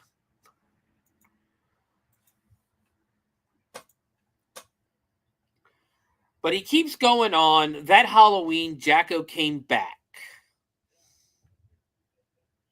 And a farmer got ready to fight the monster. It was on this old farm right where we're sitting. But before he left, he said goodbye to his son. A little boy with the same last name as yours, Sean. And it's like, oh, great. Now my kid's going to have fucking nightmares. Are you proud of yourself? You happy about this? You're going to come in and put him to bed now? Because this little shit's not going to bed anytime soon. He's scared out of his damn mind. Nope. It's a boy named Kelly. And then we get a flashback. It goes back to this young boy. He's messing with just some random shit on a farm, and then you hear a bell ringing. And I guess the bell he knew basically what the bell meant, is to get your ass home. So he gets back to the house and slowly walks to the porch. His mom is just watching him the entire way. And I don't know about your mom, Friday, but my mom would have been yelling at my ass the second she saw me. She would not wait the 5 seconds it took for me to get on that porch. Mm-hmm. Mine would have came and found me. and drug me home. Yeah. I grew up in that day and age where they had to actually put a warning on the, they actually had to put a warning out at 10 o'clock at night. It's 10 o'clock. Do you know where your children are? And in unison, all you heard was every parent in the neighborhood go, "Fuck, we have kids." Yeah, no, I that would happen, and then I know when my dad's home, he'd like walk around and be like, "Okay, where is the child?" My mom would have known where we are, because she would have had us in the house earlier. My dad would see that, and he'd like walk to our room to see if we were there or if we were outside. Yeah, no, my dad wasn't around, but my mom would literally 10 o'clock, no fail. Steve and Jenny, Robert, get your asses home. The commercial came on. Time to go home, guys. Yeah. And the funny thing is, and I'm kind of shocked. My kids never. This tells me my kids don't have common sense. Nobody's ever asked us where we ate, how we ate dinner. We didn't go home for dinner. You just went whoever's house you were at. That's where you ate dinner. That's just how it was. If everybody was at your house, your mom fed them. You were at your friend's house, your mom fed everybody. That's just how it was. I've been that mom. Yeah. There's 6 kids at my house. I'm making pancakes for dinner. Mm-hmm. They're quick, easy, and cheap. So he walks up on the porch. The mom walks him over to the dad, who is building something.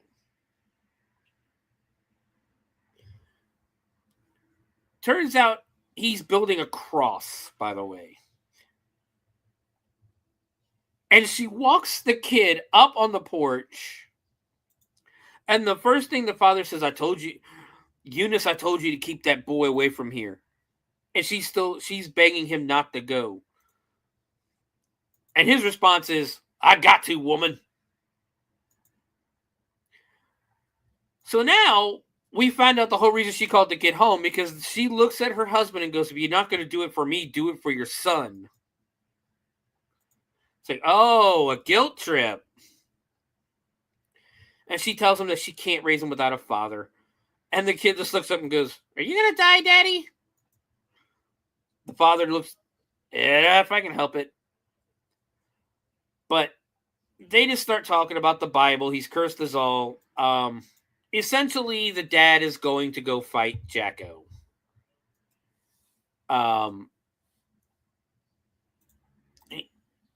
Apparently, he got the Barlows last night, and they think he's going to come for his family tonight. So he's going to go to the graveyard and take care of it himself.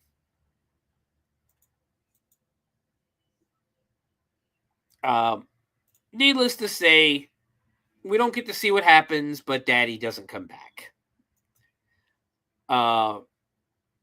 We get some, basically the scene ends with the kid staring off and watching his father walk away. And then all of a sudden we cut to Sean. Now hold on. We cut to Sean, the kid who was getting the story relayed to him, in bed. Not at the campfire, but he's in bed. And he sits up because it's thundering and lightning outside. Why is he in bed? Why are we not back at the campfire? Did this flashback literally last as long enough for that whoever that guy was to bring him back home, get him in his pajamas, lay him down in bed, him go to bed, he'll go to sleep for a couple of hours, and then wake up in the middle of the night like it was a nightmare? Is that a flashback? Is it a dream sequence? What is it? Good question. I don't know. I don't think any of us will ever know. So he wakes up, rubs his eyes a little bit, decides to get up and look out the window. Because in the middle of the night, that's what I tend to do. I wake up, go to the window, and take a look outside. No, it is I'll give it to you right now. It is a creepy vision you see outside because all you see are these sheets hanging in the backyard. It is a kid thing to do. not an adult thing to do. I'm gonna honestly say this here. It makes sense for my Sophia to do it. It makes sense for Okay. Dante to do it. Because they have woke up in the middle of the night and I have went to check on them because it woke me up and they're just watching it out their window. So it's a kid thing to Okay. do. I can concede to that. I can concede to that. But the image of him looking out the window with the lightning hitting those sheets that are outside because mom didn't bring the sheets in, so now she got to rewash them. And then you just see this weird guy standing in between the sheets, and it's a Michael Myers moment. But I think this is actually creepier than the Michael Myers moment because you can't see who it is. You can't see if it's Jacko or not. It is just some random, really big guy in a costume walking, and it's just like blink. And the effects they did right here was actually pretty cool, especially for 1995. And he just keeps walking towards the screen. The kid starts screaming, yells "Pumpkin Man," and then wakes up again. So he had the flashback / dream sequence, woke up, saw this, and then woke up again. Are we in Inception? He just had a dream. I've done that recently. He just had a dream within a dream within a dream. I can say I've honestly done that recently. I'd wake up and I think I'm awake, and then I wake up again. Yeah, this is weird. I've done it before, but I'm like bad shit's happening in my dreams, and I wake up and go, oh, so yeah, that person's still here. Oh, I don't have to go to this place tomorrow. So we get dramatic music, and we get the credits of everybody else who's in the movie. We're gonna fast forward through that a little bit. And now, this next scene kind of pisses me off a little bit too. It's a cool shot because we get a close up of that old pumpkin trick or treat bucket with the school bus in the background, letting the kids off. So now we have Sean, Robbie, and do they ever say what that little girl's name is who's walking with them? I don't remember.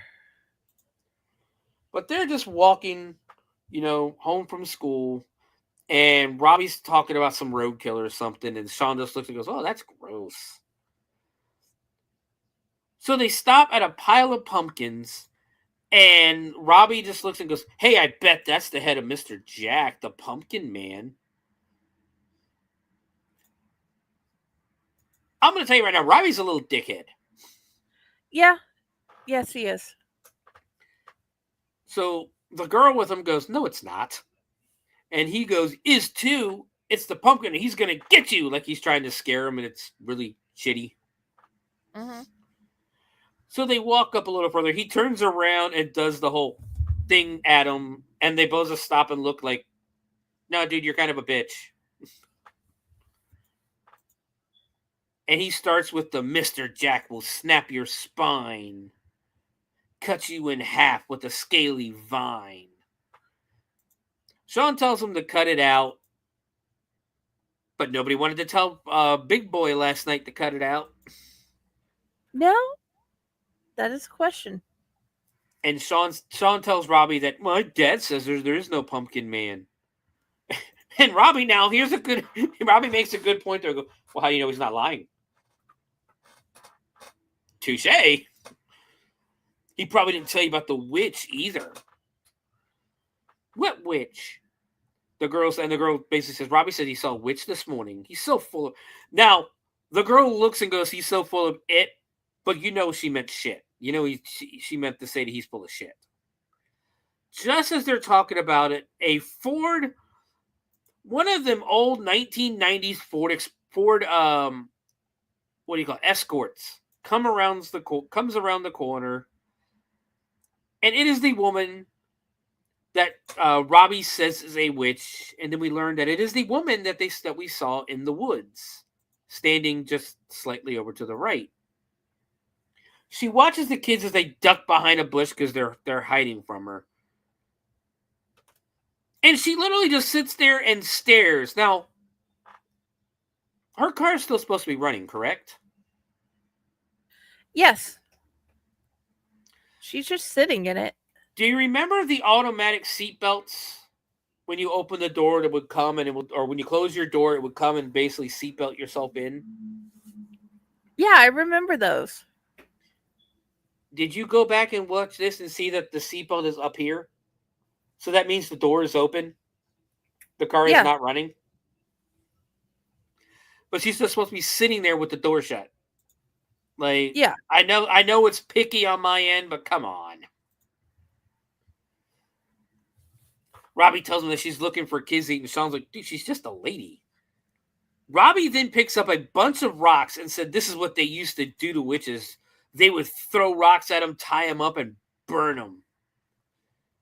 So Robbie, with the weakest throw ever, throws the rock, and it lands right by, like, about 3 feet from her wheel.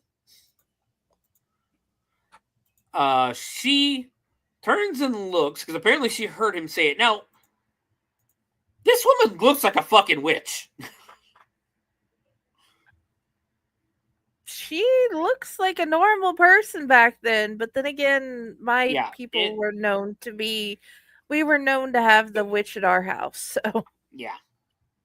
And she just again, and she just like looks and then rolls her eyes over. Robbie goes to throw a second rock at her. Sean stops him, and Robbie just starts beating his ass. Like, not really beating his ass, but he's like holds him down and was like, but he's supposed to be like beating his ass, essentially. And the woman gets out of her car, runs over. Apparently, Robbie doesn't know this at the time. She slowly kneels down, grabs Robbie. Robbie starts screaming. She yells at him to get off of him. Robbie and the girl go running.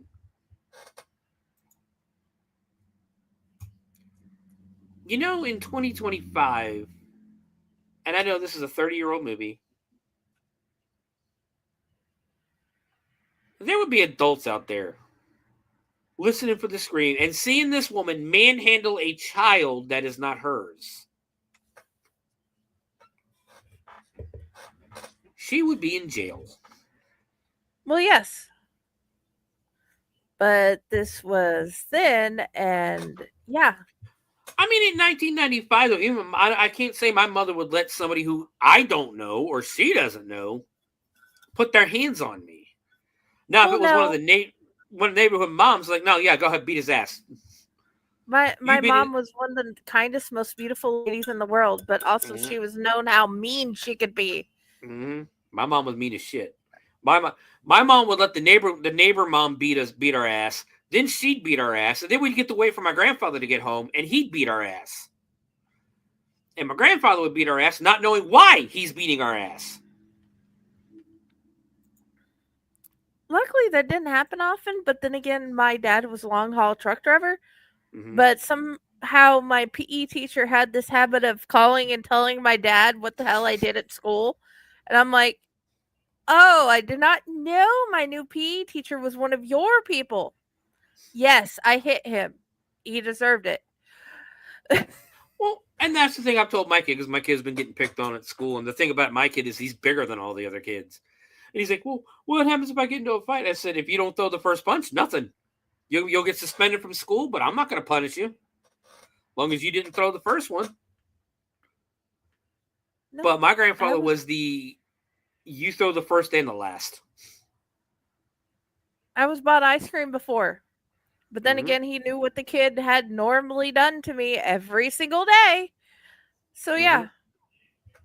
See, I had the other issue where my mother was the bus driver. Or was one of the bus drivers. So, if I did something in school, the principal or the vice principal or my teacher was out there going, hey, you know what your little shit did today? Yeah. My mom was the lunch lady at the high school. Oh. So they would just come get her. They'd call her. Yeah, there was a couple times where she had to stop, come to my school, and have a conversation. And then I think my favorite one was when she threatened to put the principal through the little rectangle window on the door. It's like, my kid has told you multiple times, this is happening. You were supposed to stop it. Now he's hurt, and it's not her fault. Yeah.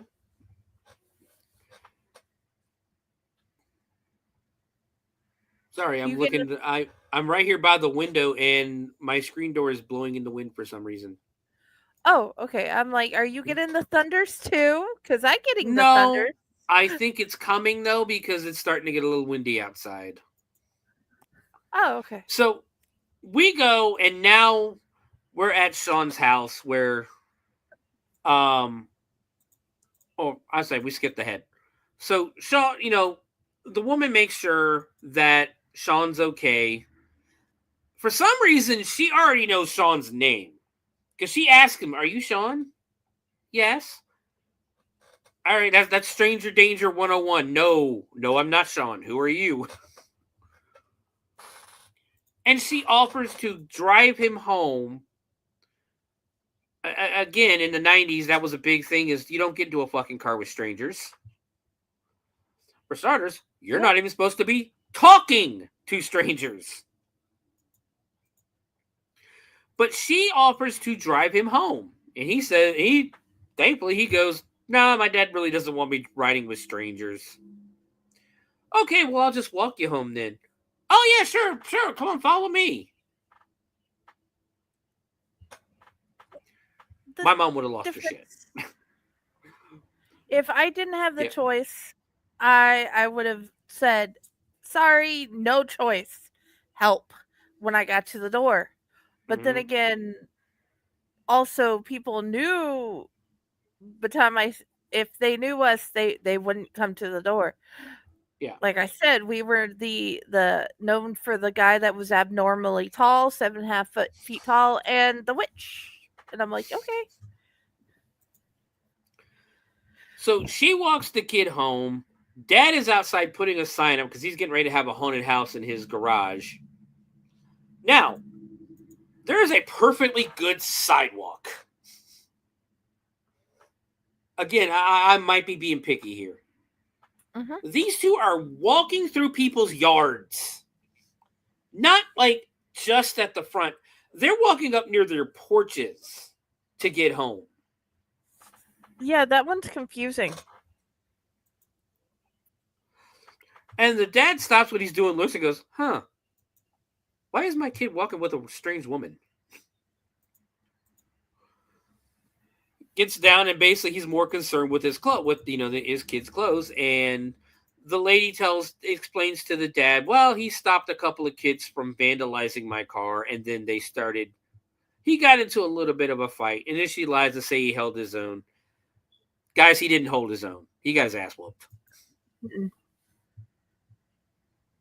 And the dad is basically like, "Well, looks like you taught somebody else." Look, or the dad asks who it is. He says Robbie, and you can just see the dad go, "Oh yeah, he is a dick." And basically the dad goes, "Well, I guess you taught somebody a lesson, son." "Dude, you don't see the other kid." "No, your kid got his ass whooped." So he tells him to go inside, and don't tell mom you got into a fight. And he starts talking to the lady. Again, doesn't introduce himself or anything. He just goes straight back to work on the sign. And the woman just looks up and goes, "I'd love to see your spook house. In fact, I'd like to help you with it." And he's just like, "Oh yeah, sure. Come on in. We need all the help we can get." What? You don't know this person. I was wondering about that too, and I'm like, who just brought my kid home? Dude, my landlord told me that at the old place where I lived, there were 2 adults in my yard. I'd went in and I was sitting by the door folding clothes watching my kids. 2 adults I didn't know came in the yard. And I'm like, hi, who are you and why you're here? Because my landlord changed on me and I didn't know.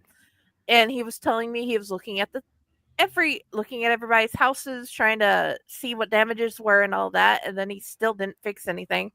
But he's like, you're the first one to walk out, and we've been doing this all over the neighborhood. I'm like, you're adults. I don't know you. My children are out here. Why are you inside my fence? Why are you acting like that's weird? Like that? No, that's not weird. It's kind of weird that nobody else walked out.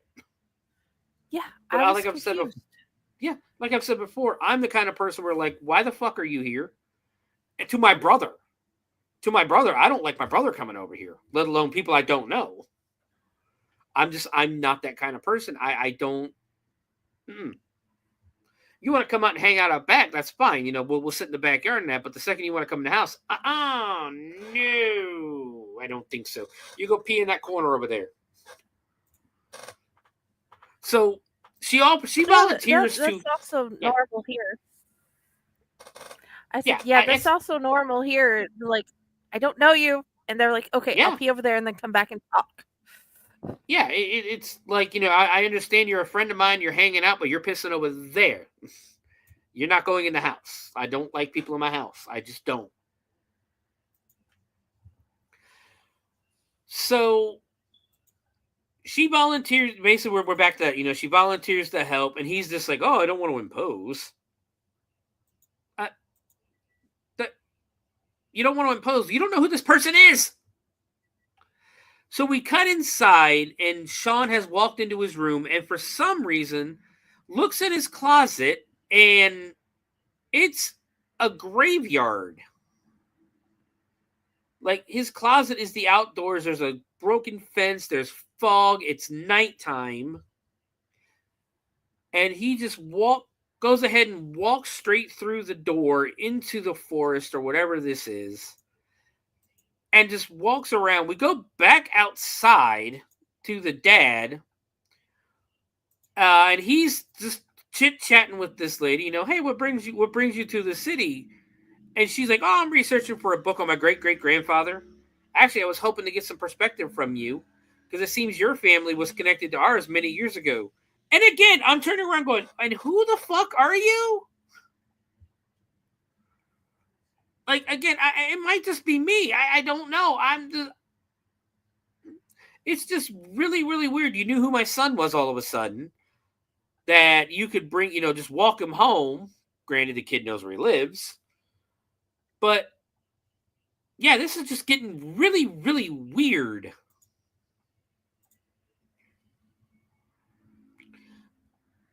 So, they turn around. There's some car honking. They both turn around. It's the mom and her freaking gigantic eye. Like, this woman's eyes freaked me out. I don't know what effect it had on you. They freaked me the hell out. Because they were borderline bugging out of her head. The eyes didn't bother me as much as the different things that you would notice. Like, why are this lady's walking through yards and bringing your kid? Wouldn't you say something? Yeah, that sort of thing. Her eyes didn't they weren't on my radar. Well, then, and on top of that, she just gets out of the car. Oh, hey, look, my husband's talking to a woman, to an attractive, you know, somewhat attractive woman for the 90s. Why? She just like, nope. Hey, how's it going? You're right. They are big. Yeah, they're giant. Like, they're just weird, freaky. He introduces his wife to Vivian. This is now Vivian. What was the last name? Mackin. And he basically tells the wife that she's doing a book on the history of Oakmore, and she's offered to help with a spook house. And the wife is like, "Oh yeah, well, you're just gonna have to stay for dinner, even though I just fucking met you."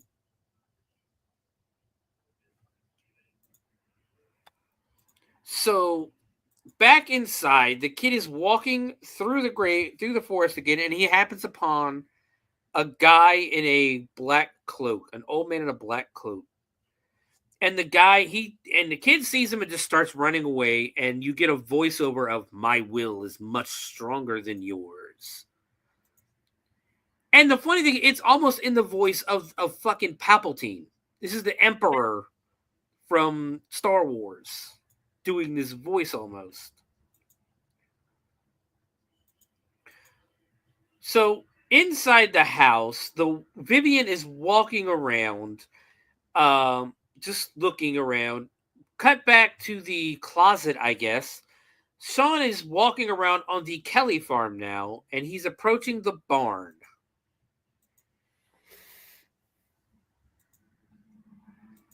Come on. As he gets to the barn, he meets Arthur Kelly, the father, who is trying, who's getting ready to go kill, or he's looking for Jacko, and he comes upon 2 dead bodies.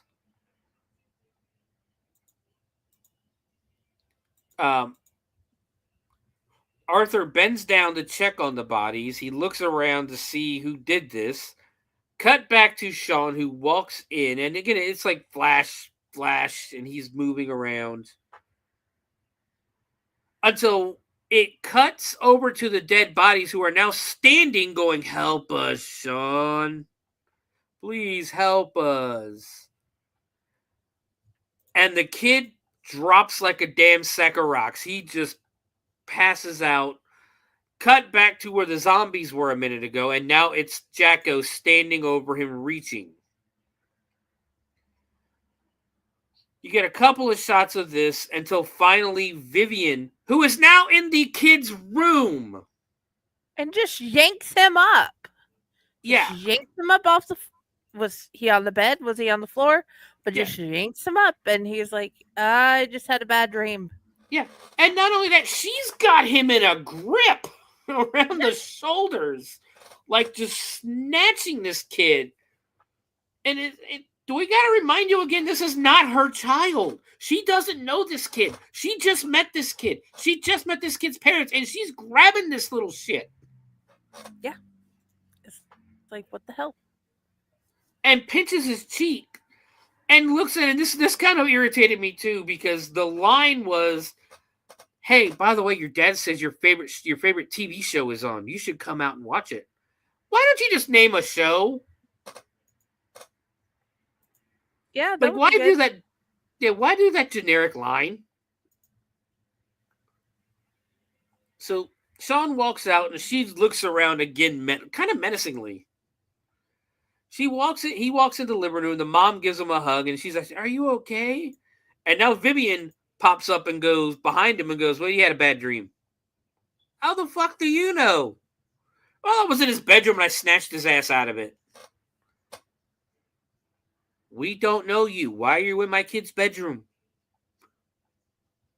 No, I can honestly say I've seen this happen before, and my friend went off on the woman. And I don't blame her for going off on the woman. It's like, I don't know you. Why are you? You had no right to be in that room. And then the other woman couldn't figure out for the rest of her visit why she was in trouble with the mother. Yeah. And I'm like, it's her kid. You had no right. She wasn't making any sound. There was no reason for you to go in there. Because by opening the door, she woke up the child. See, I don't even care about that. I don't know why the hell you're in my kid's room. Why you're in any room except for the living room or the kitchen. Yeah. If you're a guest in my house, if you're a guest in the house, you get to go to the living room, the kitchen, and the bathroom. That's it. Yeah. She was don't go into my bedroom. Yeah. Don't go into my bedroom. Don't go into my kid's bedroom. Kitchen, living room, bathroom. That's it. Yeah. And Vivian tells her that she heard him call out. So she went to check on him. But aren't you all right now? Aren't you all right now, Sean? And she's smiling at the kid, and you can see the mom going, "It's kind of weird." Yeah. I would have said something. I would have done just like my friend. I would have went off on her. Yes. So the dad comes up and asks about dinner, and then all of a sudden Vivian goes, "Yeah, and you know what? I have a prior commitment I completely forgot about. I'm going to have to skip dinner." And Dave's like, oh, well, maybe we'll see you tomorrow. Again, who the fuck are you? Yeah. She says bye to Sean, not the parents. Bye to Sean.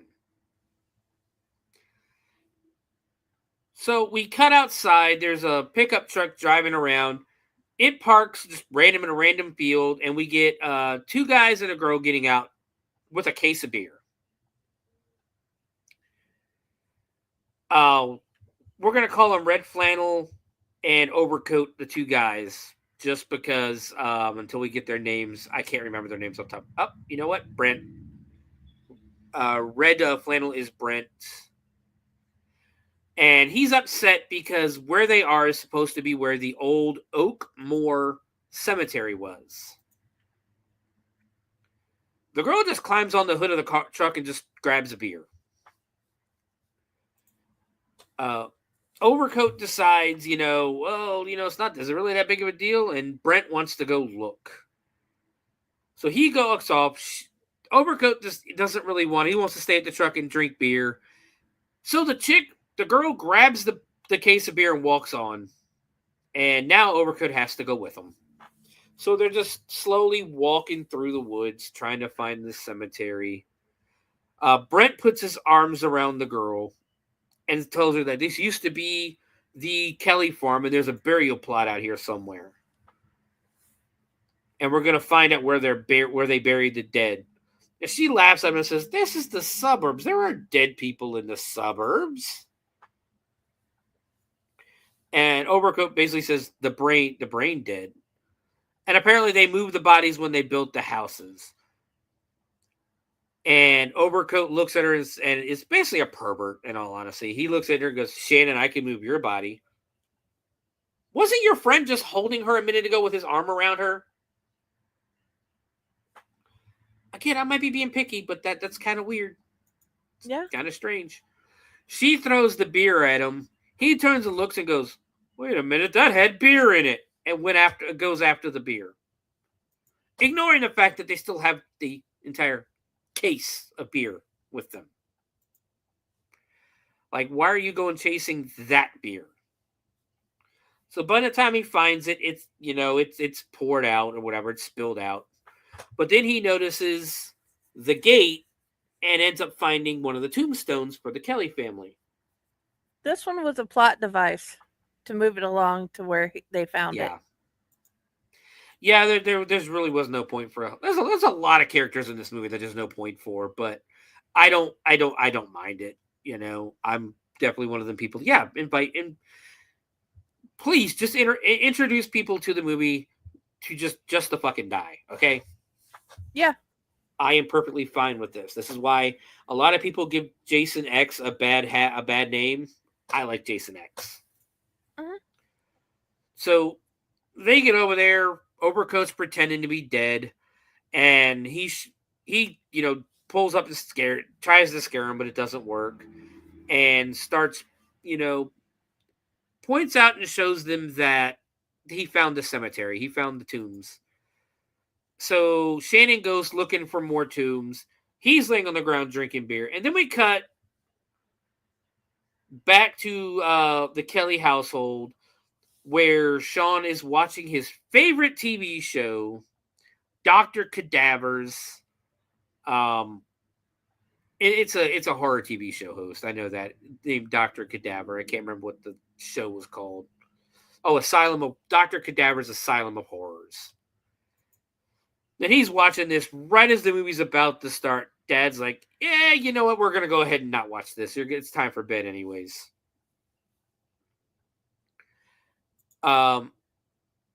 He turns the TV off, tells him it's time for bed, and he asks, Dad has this basically kind of like a bowl in his hand with a handkerchief over it, and Sean asks, hey, what's in the bowl? Eyeballs. Jen, what was it? It was grapes. Peel grapes. He's doing that cheesy shit we know. Put your hand in here. Oh, it's intestines. No, that's spaghetti. Yeah. So they walk into the kitchen, and the mom apparently is just now getting back from the grocery store and wants help with the groceries. And basically dad and son are like, "Nope, sorry, we're gonna go look at the spook house real quick. Mom, you can put that shit away by yourself." So then they start talking about, then he asks her if she called the babysitter. Sean's like, "Well, why do I need a babysitter?" And the mom's like, "Well, because I'm going to be too busy with the spook house tomorrow collecting money." Okay, but that really doesn't explain why you need a babysitter. You guys are going to be home. You're literally just going to be right outside. Why does he need a babysitter? For the story point with the sister. I guess. To have a point for the next 3 characters that show up. It's just to put Linnea Quigley in the movie, I think, in all honesty. That way they could have her full frontal. Well, yeah, it's Linnea Quigley. You have to. You have to have her naked in the movie.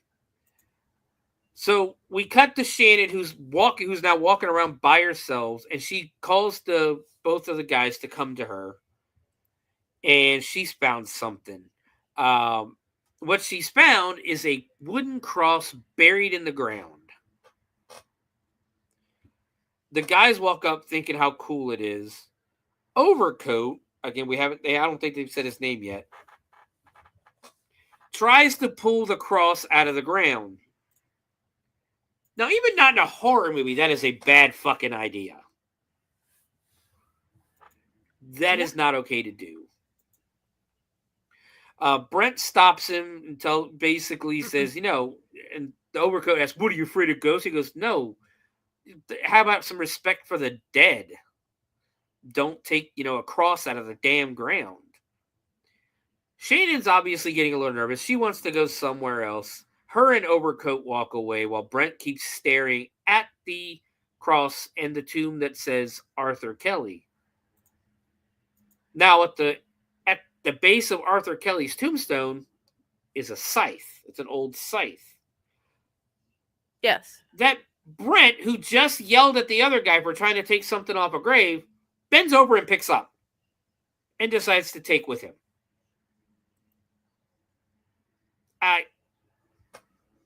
Hypocrite munch? Yeah, basically. So it takes him a minute to get it up. And he grabs it and walks off.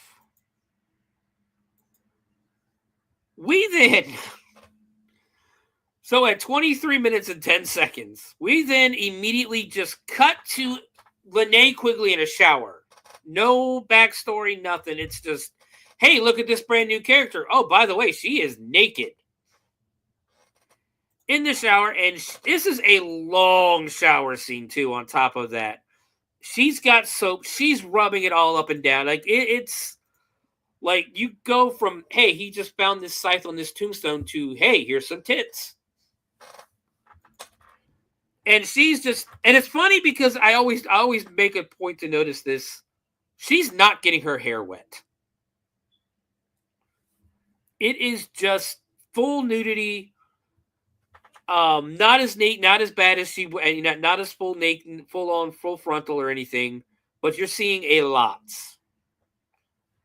And like I said, it goes on for a second. We cut outside to her sister on a motorcycle with her boyfriend, and this dude's kind of a dick too. Back inside, they're not just showing us nudity, they're getting in there. Like, that camera is right in there with a close-up of her breasts. Mm-hmm. And it's kind of getting gratuitous at this point, which I'm okay with. But it's like, oh yeah, it's Linnea Quigley. This is why we put her in a movie. And you see everything. I don't think you see the front too much, but you do see everything. You see the breast and the butt. Mm-hmm. You don't exactly get a... you don't get a full frontal shot. Yeah. You got to go watch Return of the Living Dead for that. But it's enough. Like, it's kind of, like I said, it's kind of over the top because they're getting in there with the camera. All of a sudden, the phone starts ringing because Sean's mom is calling her to come babysit. She yells out of the shower for her sister Julie to go get the phone. Well, Julie's not in the house. Julie's outside sitting on a motorcycle with her boyfriend Bill.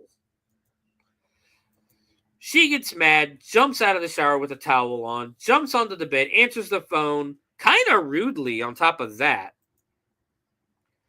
And like I said, it's Sean's mom. She wants her to babysit tomorrow, and she's like, I really can't. It's Halloween, and I've got plans. And the mom goes, but Carolyn, I was really counting on you. Fuck you, bitch! You're calling 24 hours and with 24 hours notice. It's Halloween, and this is a 20-year-old woman.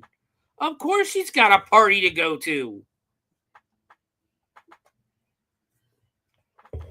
Not only that, she's a 20-year-old attractive woman. Like, when you were in your 20s, Friday, were you going to go to a party or were you going to go babysit? Things to do.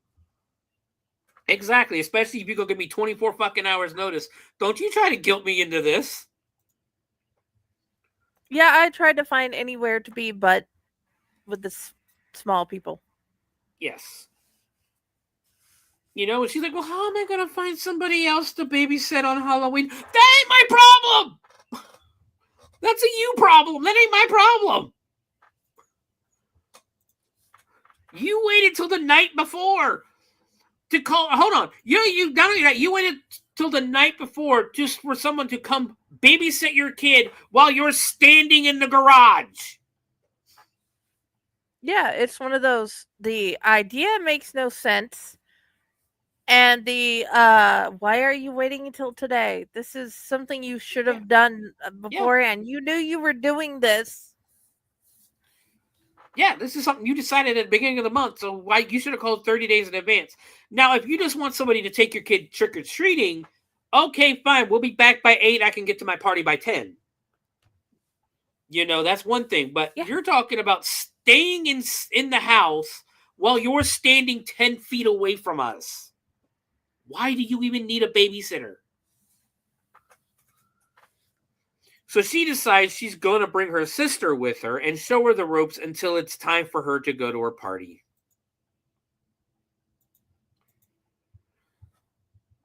So then we cut outside where Julie and Bill are riding off, and we go to this couple.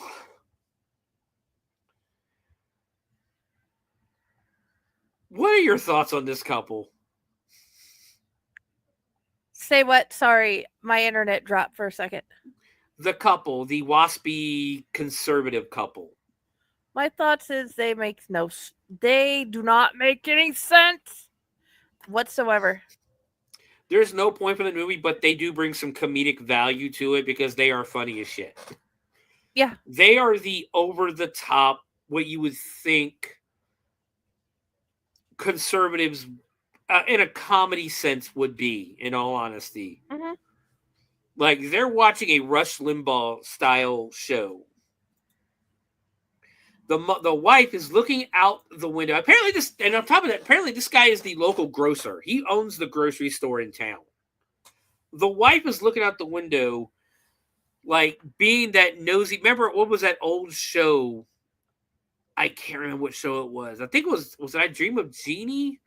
Where the wife would look out the show and go, Ed, they're doing it again. And then the husband was like, Agnes, get the fuck away from the window. I think it was Bewitched. Was it Bewitched? I knew it was it was either Bewitched or I Dream of Jeannie that, they're doing it again. And it may have been both, but the one I've watched recently sing that on was Bewitched. And the husband was always just like, get away from the damn window. Mind your business. Yeah. Fun fact, though, I learned something recently that the lady who played Glenda, the mom, is buried here in Dayton. Oh, wow. Yeah, and you can go visit the grave, so that's coming up on a TikTok video. Yes, please. And we'll even share it on Corpse Garden Chronicles. Yes, because she's in a mausoleum. She's not buried, but she's actually in a mausoleum in her tomb. Oh, yeah. So back to the movie. The husband is just watching this TV, and the guy on TV, again, this is hilarious. This is just comedy to me.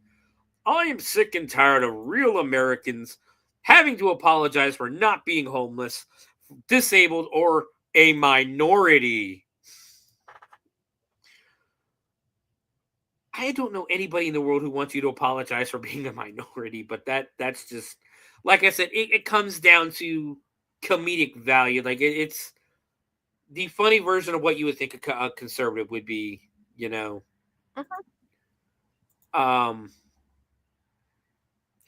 And you can see the husband just goes, The motorcycle goes running off.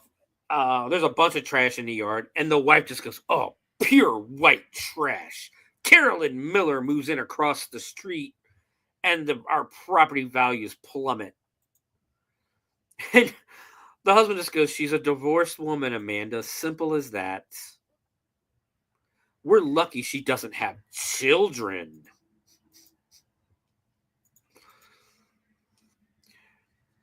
And this woman basically says, "I hope she needs to be spayed like a dog." They're annoying, but to me, they're funny. Because the whole line of, well, at least she doesn't have children.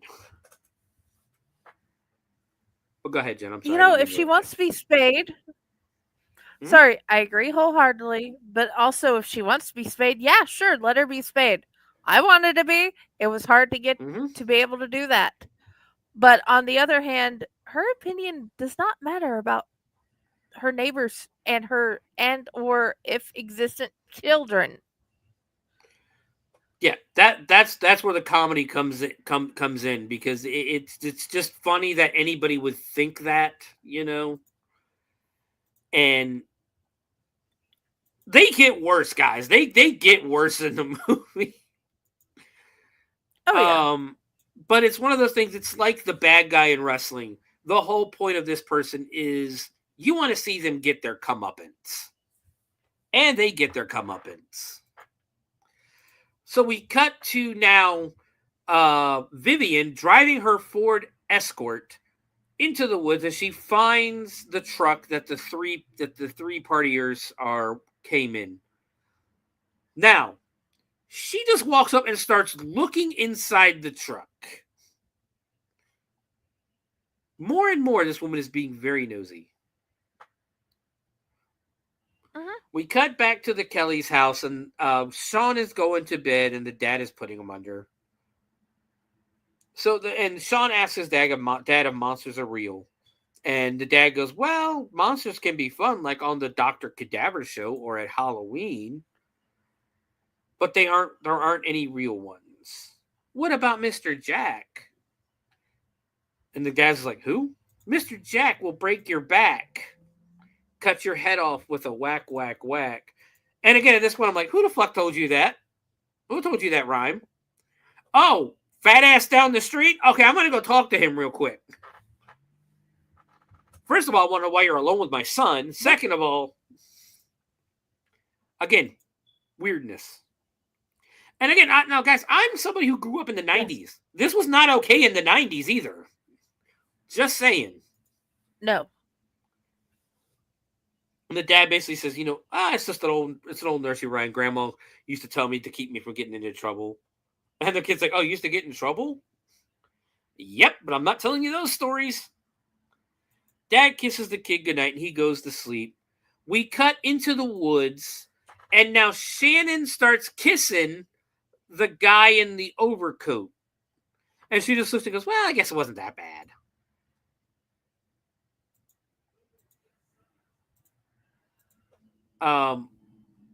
He basically tells her, "Now you have to catch me."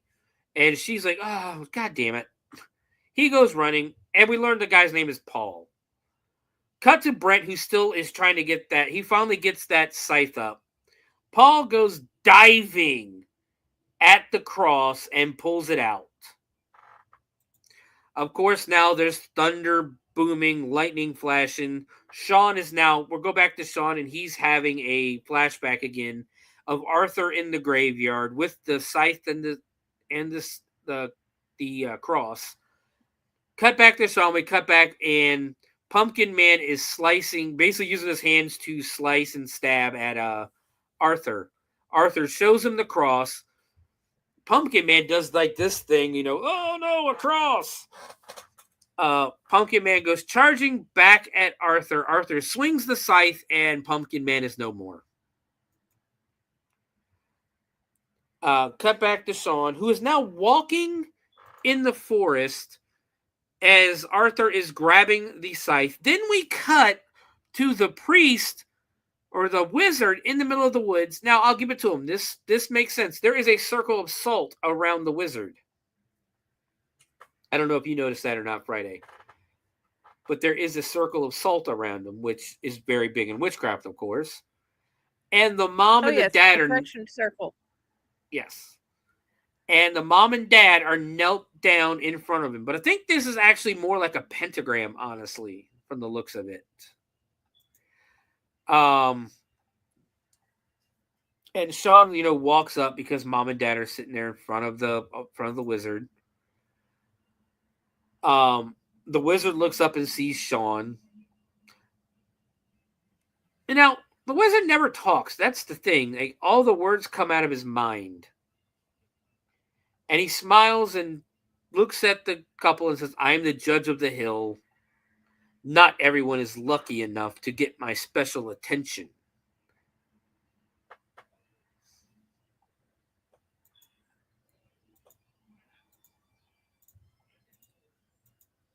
And the thunder rumbles, Sean is stirring in his sleep. There's lightning and thunder outside still. Cut back to the party goers. They're just sitting in a circle, and the ground starts to move. All of a sudden, Pumpkin Man pops out of the grave. Now, and what I think is a very good effect, the cross all of a sudden starts catching on fire. You can tell it's got pyro on it, and it's going pop, pop, and it's still catching on fire, but it was still a really good effect, in my opinion. Uh-huh. Cut to Vivian. I keep wanting to call her Wanda for some reason, but Vivian is walking through the woods. Then we cut back to the dream where to Sean's dream where the parents are now turned around, or the wizard says, I have found them guilty and their punishment is death. The parents turn around and say, help us, Sean. And is this just cheesy right here? Sean tries to help him, but there's some kind of I guess that's where the protection spell comes in because he can't get past the circle. Then we just randomly cut back out to the three party goers. Shannon decides, I think she's walking away. Brent and Paul are just sitting there, and we can see Pumpkin Man watching him again from 10 feet away. You could see this guy. So they're just sitting there doing their thing, drinking beer. Shannon wants to go, and all of a sudden you see Pumpkin Man swing his hand and apparently slice Paul's throat, swings his hand again, and now Brent has claw marks all over his face. They're screaming. Blood gets on Shannon. Needless to say, Shannon takes off running. And it's funny because she's running through this water. She gets pretty almost little above her knees water. She's running through it, trying to get away. She gets to the other side, and there's Jacko standing there. And this chick just drops to her knees and goes, yep, I'm gonna die now.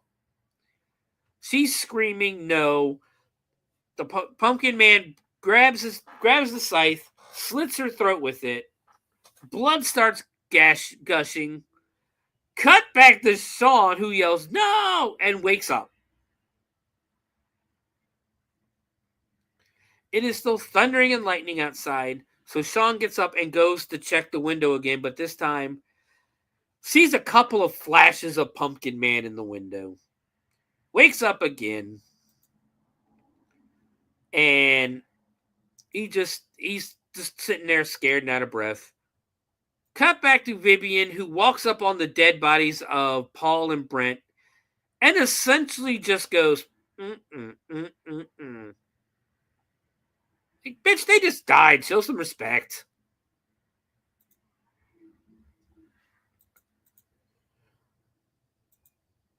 So she goes to her trunk and pulls out a shovel, I'm guessing to bury Paul and Brent.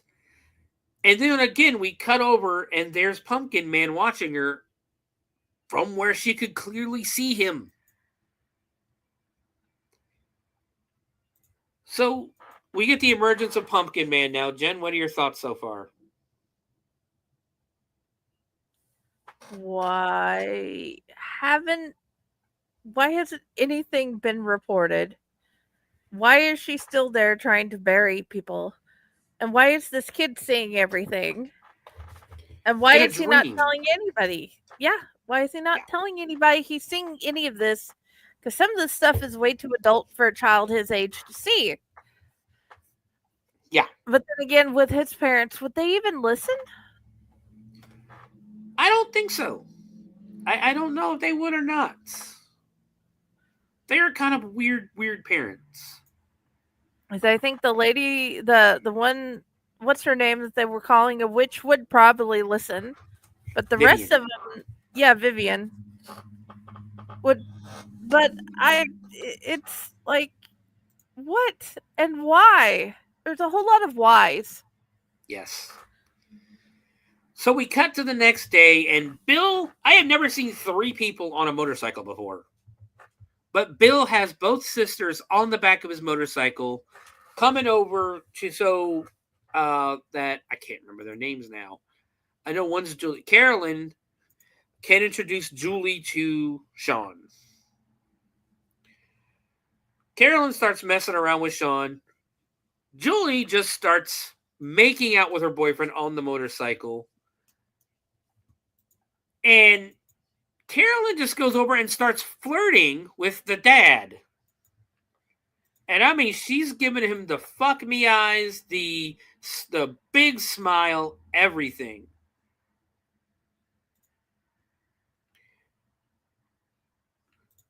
And she looks at him, she's basically like smiling at him going, you're like a little boy with all this scary stuff.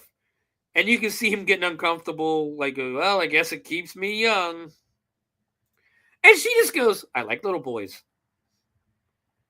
Red flag, red flag, red flag. Yeah, basically. And she's still smiling, and you can just see him getting uncomfortable. And he's like, yeah, nice bike your friend has over there. The kid, Sean wants to go look at it, but the dad says, look, but don't touch. I'm going to keep flirting with your babysitter. He walks over. Again, Bill and Julie are still making out on the motorcycle. And he looks at Bill and tells him, neat bike. Bill asks, oh, you like bikes, kid? We'll go ahead and check it out. Julie hops off, so I guess, and says, well, I guess I better go talk to your daddy. I'm going to be your babysitter, too. Bill asks Sean if he's ever ridden a motorcycle before. He says not in a while. He tells Sean to climb on. He backs out of the driveway and starts driving off with Sean. And all the dad can do is go, Sean, where are you going? As this guy has essentially kidnapped his child. Again, as a child of the 90s, it was not that easy. Go ahead, Jen. Okay, I don't generally care who flirts with Josh, because at the end of the day, I know where he's going to be. But also, on the other hand, there's a person I don't know riding away with my son. Like I said, I have ways to defend myself and ways to stop people from taking things. Yes. This is one of those instances where they would have been stopped from taking something that important. Someone, I should say. Someone that important. And the dad just stands up and goes, what are you doing? Bye, Dad!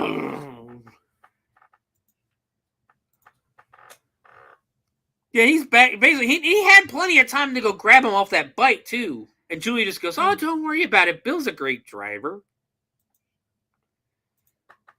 They ride basically down to the cul-de-sac and back. Mom essentially comes out. She's like, hi, Carolyn. Hi, you must be Julie, and introduces herself. See, she's like, what's that noise? As the motorcycle comes flying back. Now, Mom loses her shit that he's on the back of this motorcycle. Yeah. Like, congrats, Mom. You're a good parent. Dad, do better. I know there was this one family member that no matter when they came over, Mom and Dad both were like, yeah, you're not going around them. Now that I'm older, I know why. Yeah. But that my parents were even like, no, we don't like that particular family member because Mom would keep us away and Dad would be between and he would never be allowed in the house. So I know that they kept us away from bad people. Yes. This would not have been stood for. No. And she's even asking him, how could you let this happen? And David's like, well, I said he could look at it. I didn't say he could ride it. Yeah, that makes it good. That makes it okay. But did you stop him? No, and he had plenty of time to stop him. But no, you gotta be flirting with Linnea Quigley, which I'm not gonna be mad about him flirting with Linnea Quigley because I would probably be distracted by 1995 Linnea Quigley as well. I'm not gonna lie. Well, I can honestly say I would be distracted too, but also child on motorcycle would probably be more important than that wonderful, beautiful lady. Yes. So she's like, see you at 7? And she gives her sister this like, look. Cut to later in the day, and the doorbell is ringing because Vivian has shown back up to the house for the spook house again. You don't know this woman. So, but with her, she's brought a book, an old family Bible that, she says she started on a project with. One of the pictures in the book is of the wizard. Sean, she calls. Go ahead. You got something to say? I just said yes. Okay, so Vivian calls Sean over to look at the book and says, hey, you see this picture? Do you know who that is? She goes, yeah, I see him in my dreams all the time. Now, again, this should send up a giant red flag to Dad. It does not. Vivian tells him that this is Walter Macklin, essentially her great-great-grandfather. And the dad just goes, you must have seen this picture somewhere before. Isn't that right, Vivian? She smiles and she looks at the kid going, well? Basically, it's like she's trying to see his reaction. Once again, we cut away and we come back and they're watching Dr. Cadaver. And he's watching this movie about a witch. Introducing Brinky Stevens to the show. Why? This movie that they're watching on the screen has no significance to this movie whatsoever. None. But we put one of the top scream queens of the 90s in it. And it's just her running around, basically. And basically it cuts back to Dad and Vivian. They're talking. Dad asks Vivian if their families were close. And she tells him that Walter Macklin was accused of sorcery. And essentially, he was linked to the disappearance of many innocent townfolk. 81 years ago this night, Arthur and Daniel Kelly led the mob that lynched Walter Mackin. And the dad's like, oh, my family killed your great-great-great-grandfather. Sorry? He's like, that's terrible. And she says, before the rope bit into his neck, Walter vowed revenge. He said the streets of Oakmore Crossing would run red with the blood of the Kelly clan or anyone connected with them within 1 year's time. According to legend, his prophecy almost came true. Halloween night, 1915, something came out of the ground and took Mackin's bloody revenge. And the dad's just like, you said almost. She tells him that Arthur Kelly stopped the evil thing Mackin raised up from hell, and he stopped it from its mission of vengeance, but at the cost of his own life. So, essentially, she's telling him the story.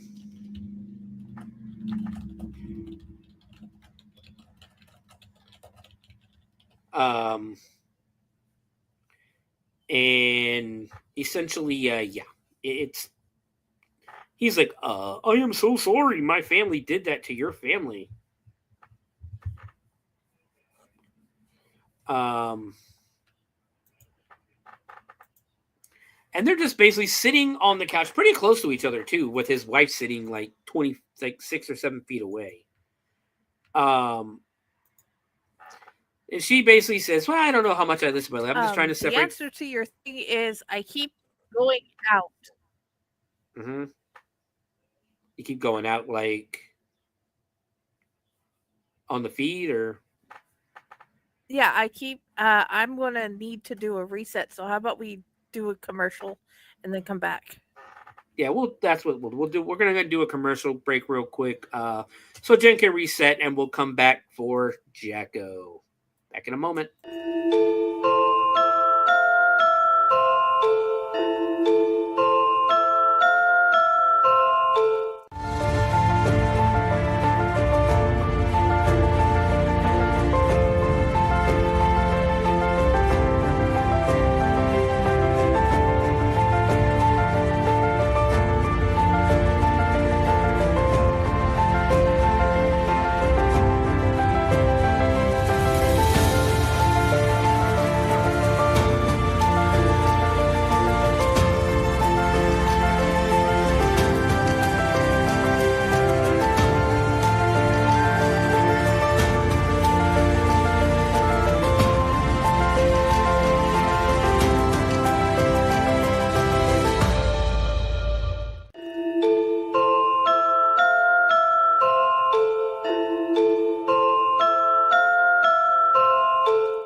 Greetings and shabibans. We are the Retro Reductibus Cephala Podcast, a long-form bi-weekly show that celebrates all the things that made growing up awesome. Well, that sounds good, but I don't know what all those words mean. I think what Parasite Steve's trying to say is that on Retro Reductibus, we explore a range of retro goodness, from toys, video games, and movies, to cartoons, and even snacks and school lunches. Oh. And we do it all with a positive spin, a slew of killer guests, and some very adult language. And you know what else is cool? No. This crazy show is part of the Dorking Podcast Network with new episodes every Tentacle Tuesday. What's that? And if waiting 2 weeks for a new episode gives you a sad, know that we drop bonus episodes all the time, like the off-format Crow's Nest and an interview series we call The Brig.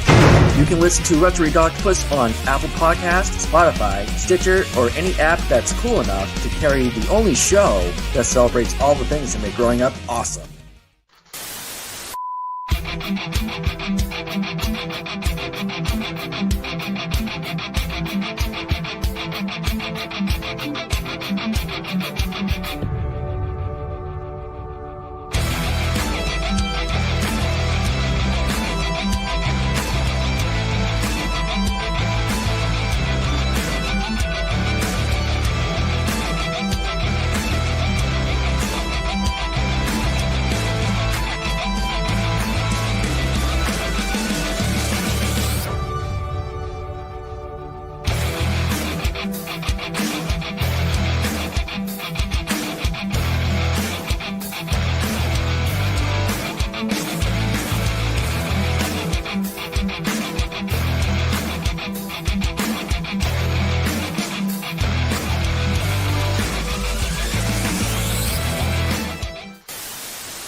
I can't hear you.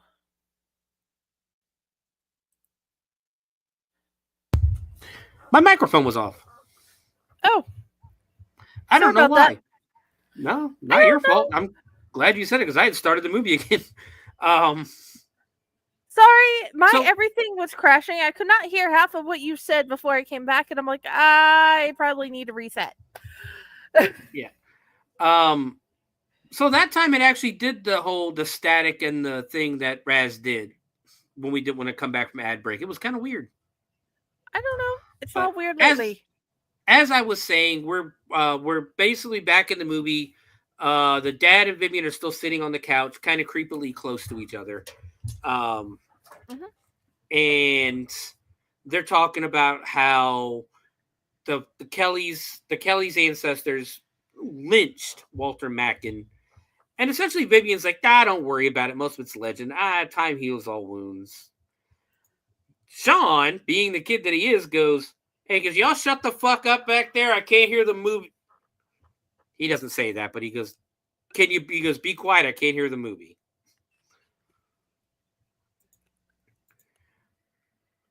And they're on the movie. They're doing a Ouija board. Again, there's the movie's no point to talk about the movie. No. Mom in the kitchen calls the dad to come give her a hand. And she's basically like, look, and she literally asks, how long is this woman going to be here? Legitimate question. Who the fuck is this? And how long is she going to be here? He tells her, I don't know. I guess till we close the haunted house. And Mom is like, she makes me really uncomfortable talking about curses and blood in the streets. And the dad's just like, it's the stuff that sells books. It's Halloween, lighten up. She rolls her gigantic eyes at him. She goes and stirs the pot, and there's blatantly nothing in the pot. Yes. What the heck? I know they fake it most of the time, but come on, put some water in it or something. You could put soup in it. $3, and you could have soup. Yes. Back then it was probably 50 cents. Vivian sneaks up behind her and asks if she could help with anything, and the mom's like, nah, I think I'm good. Cut back to Sean. He's still watching the movie. Then we cut out to Robbie and the girl from earlier going trick-or-treating. And whose house do they pick to go to first? Of course. The waspy grocery owner and his wife. They're again watching the Rush Limbaugh guy. And he's saying there are only two things in life that are certain: death and taxes. Ha ha ha. What a load of liberal crap, I tell you. Why should I give my money to the government when they aren't giving me any of theirs? And the wife is like, that's so true. That's what I've always said, Richard. Why are people so blind? The kids go up. Basically, they weren't going to go trick-or-treating here. And Robbie says, look, he owns the grocery store. He'll have the best candy, right? Well, apparently you never met this guy. So he goes up to the porch. They hear the pumpkin man growling on top of that. He knocks on the door. And both the wife and the husband both look up, and the wife is like, little monsters. And the husband looks back and goes, did you leave the porch light on? And she looks and goes, must I do everything for you? And he just looks at him and goes, yeah. So he gets up and he's like, I'm coming, you little parasites. Robbie and the girl both go trick or treat, and he walks out, crosses his, does the whole gesture, and he goes, "You looking for a handout?" "Yes, sir. We'd like some candy." "Oh, you want some candy?" Does this look like a candy store? I make my living selling food. You want something from me, you pay for it. Got it? Like, yeah, you're a piece of shit. We'd be coming back to your house. We'll be back in your house in a couple hours. That's how it would have. That's how it would have worked out when I was a kid. It's like, yeah, we'll be seeing you in a couple hours, bud. So the kids walk off, and they stop right at the end of the driveway. And Robbie's like, "Hey, you know what? He didn't give us a treat, so we get to give him a trick." And he pulls out some rolls of toilet paper. And they start TPing the hell out of his house. Which I think, which again, to me, go ahead. Like, yeah, he's one of the few that I'm like, yeah, he deserves some mashed potatoes on the lawn. Yes. But, and then, like I said, it's just funny because his reaction's going to be over the top. And it's just like, I was waiting for the reaction, in all honesty. So they start throwing it, and somehow inside they can hear the toilet paper hitting the roof.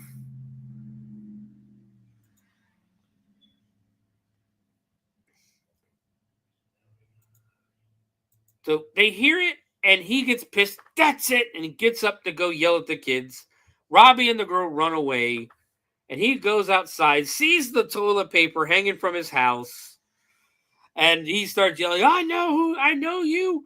I know who you are, and I saw what you did. Well, yeah, you're still looking at it. Pumpkin Man is still right in the wood line. He looks over and sees the Pumpkin Man and yells him to get out of the yard. Gets mad, runs back inside. We then cut over to the spook house where the dad is in the garage, and he claps his hands. And you see this wonderful witch from the 90s. I don't know if you ever had that witch, Jen, or not. I think everyone had this witch at some point. You know the witch I'm talking about? We usually yes, but also we used to make our decorations. So we didn't have it. We did, and I still have it. I still have mine, and it still works. Mine just stands on the table, though it doesn't fly like this one does. But it's the same witch. Like, it's exactly the same witch. And everybody knows the one I'm talking about. The one that goes with the glowing eyes. Dad's in there. He's turning the fog machine on. Basically, he's getting the spook house ready. Goes outside and looks around. There's only a couple of kids trick-or-treating. Back inside, and Sean is still watching the movie with the witch. Vivian is sitting right next to him on the couch and offers him a drink like she's his mother. And you can see the mom across the couch not very happy about this. Like, she's got her hand on his shoulder and she's doing that motherly smiling and handing it to him. Why didn't you just make this woman the mother? Or something. I mean, this is kind of creepy at this point. At this point, you know that the whole entire reason that she's hanging around him is because of the vision. She knows he has some sort of power. Mm-hmm. On the other hand, as the mother, why the hell have you not, done anything? Because apparently your husband's an idiot. Mm-hmm. You have all the power. Enforce it. Get her out of there. Yes.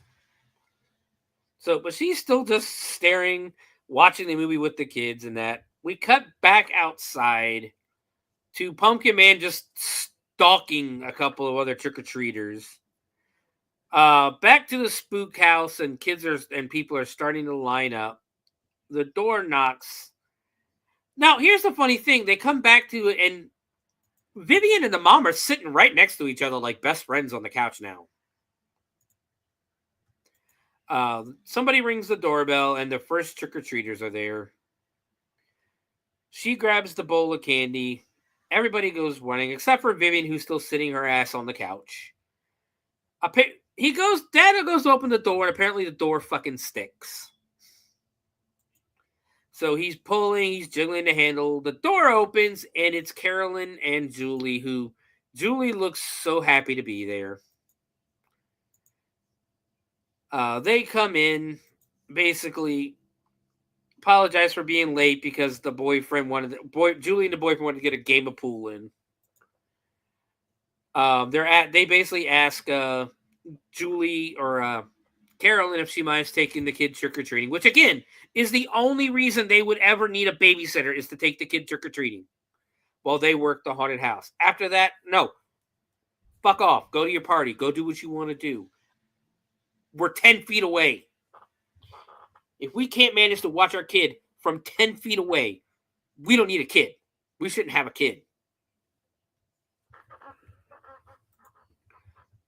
But again, it cuts back, and now Sean is sitting in Vivian's lap. What? Why? Go ahead. Don't know this woman from Eve. Never met her before that day. Talking with your husband like she knows him. Mm-hmm. Okay. And he admits that he has no idea. And he's like doing nothing. It's like, seriously, you're the mother. You have all the power in the situation. Yes. Tell him where to go and how to. Well, tell her where to go and how to get there. And rip daddy a new one. And explain to your child in terms he can understand. That is somebody you don't know. Why are you sitting in their lap? Yeah. The mom, honestly, at this point, though, the mom seems okay with it, too, because she's like, all right, let's get outside and do this shit in the haunt. You know, I'm like, fridge is open. Yeah, go ahead. The haunt is not more important than child safety, let alone with... Because, do you know this woman? It's like, what the hell?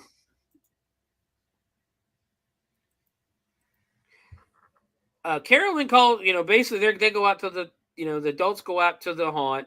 Carolyn asks Sean if he's ready to go trick-or-treating. We cut back to the Watsons, who are the people that own the grocery store, and now some older kids are coming. And they're going a little extreme than toilet paper and that. Jen, what are they doing? At this point, I don't know. I had to shut everything down because everything crashed.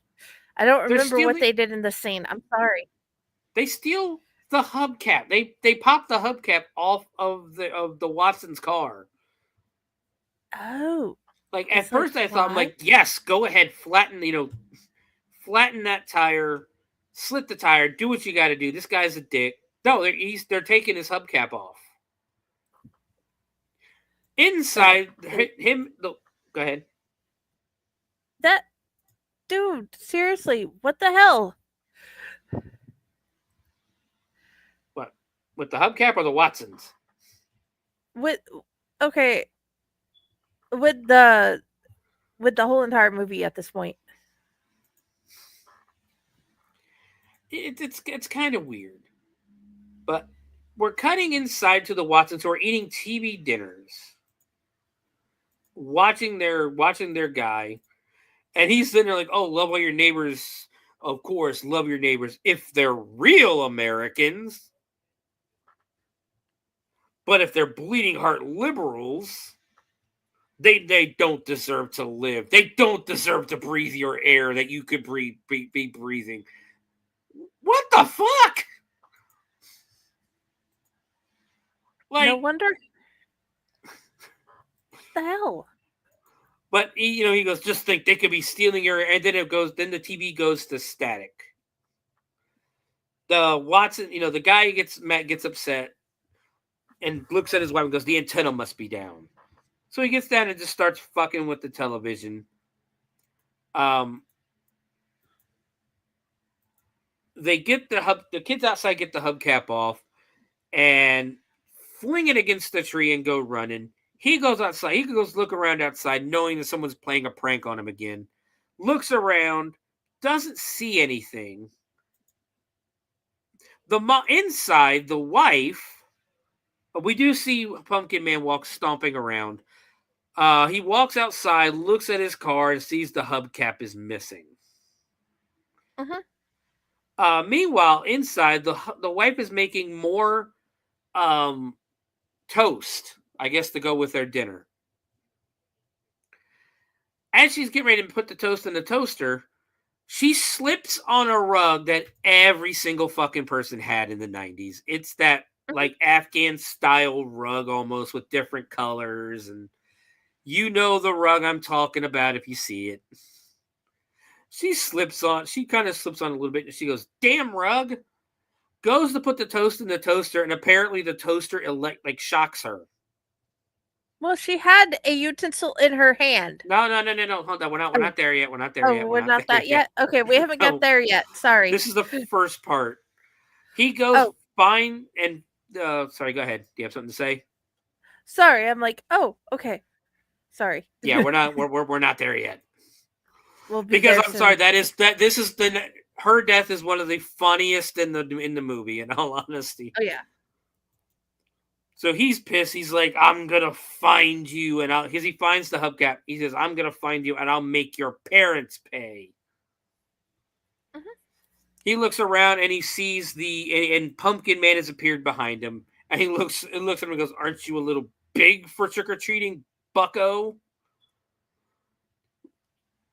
Pumpkin Man raises his scythe, or he tells him, "Get out of my yard or I'll cut your belly." So Pumpkin Man swings the scythe and stabs him in the belly.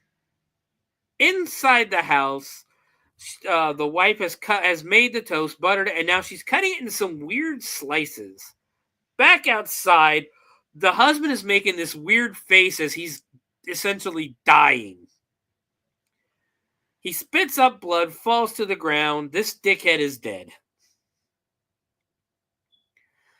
The wife hears the commotion outside, walks over to the door to check on the husband, yells for him. He spits out some more blood. She asks if he's going to be all right out there, heads outside, sees him just leaning against a tree, decides to go check on him, sees that he's bleeding, starts panicking, screams, runs back inside, turns the lights off, but doesn't shut the door. Pumpkin Man is watching. She crawls on the floor saying she's got to get away. She grabs the butter knife, slips on the rug, and the butter knife goes into the toaster and starts electrocuting this woman. And it's a long scene, and they keep cutting back and forth as her body just melts. Yeah. I'm going to call this the kill of the movie because I laughed my ass off at this. This was my favorite inadvertent death of the whole entire movie. It was the most fun. It was just hilarious because she just grabs the butter knife to protect herself, slips on the rug that she already slipped on. The knife goes into the toaster and just... And the electrocution lasts almost an entire minute. Oh, yeah. And it looks good, too. It's like computer graphics, don't get me wrong. And you can see Pumpkin Man outside go, well, good work, I guess. I'm just going to go away now. I'm not needed here. Nope, she did it all herself. Outside, Julie has somehow, I guess she went to the bathroom, snuck out the window, and has jumped on the back of Bill's motorcycle, who was waiting outside in the yard, by the way, parked in the grass.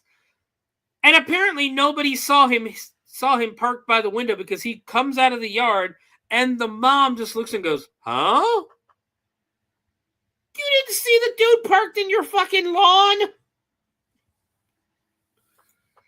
Okay. And she just scoffs, and Sean's getting impatient. He wants to go trick-or-treating. Looks at Carolyn,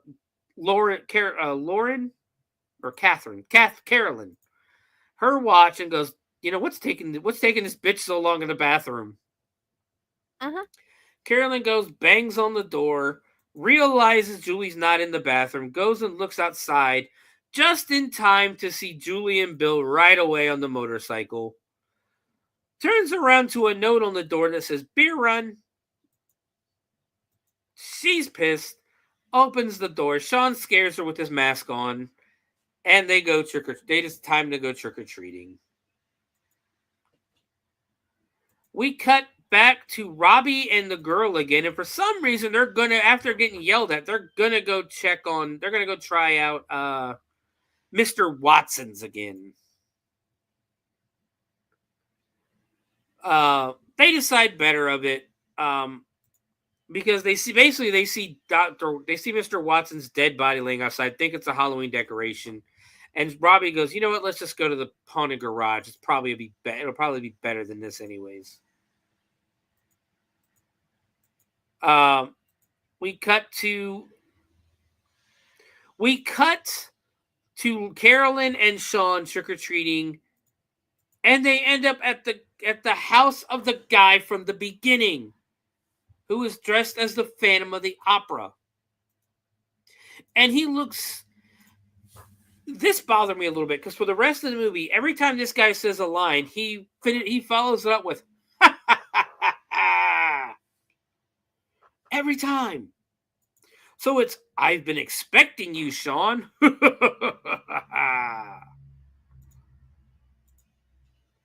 Sean, didn't you forget to say something?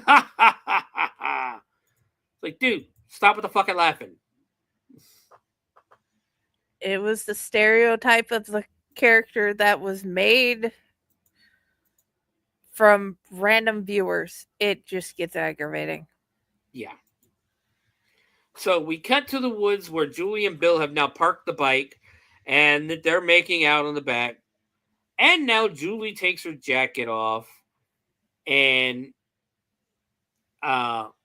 basically starts kissing Bill again, backs up against the tree, and removes her shirt.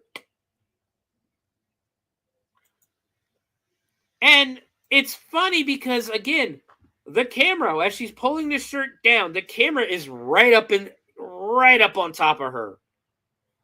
Like, of course. All right, go ahead. And the shirt comes down, boobs come out, second set of boobs at 56:10.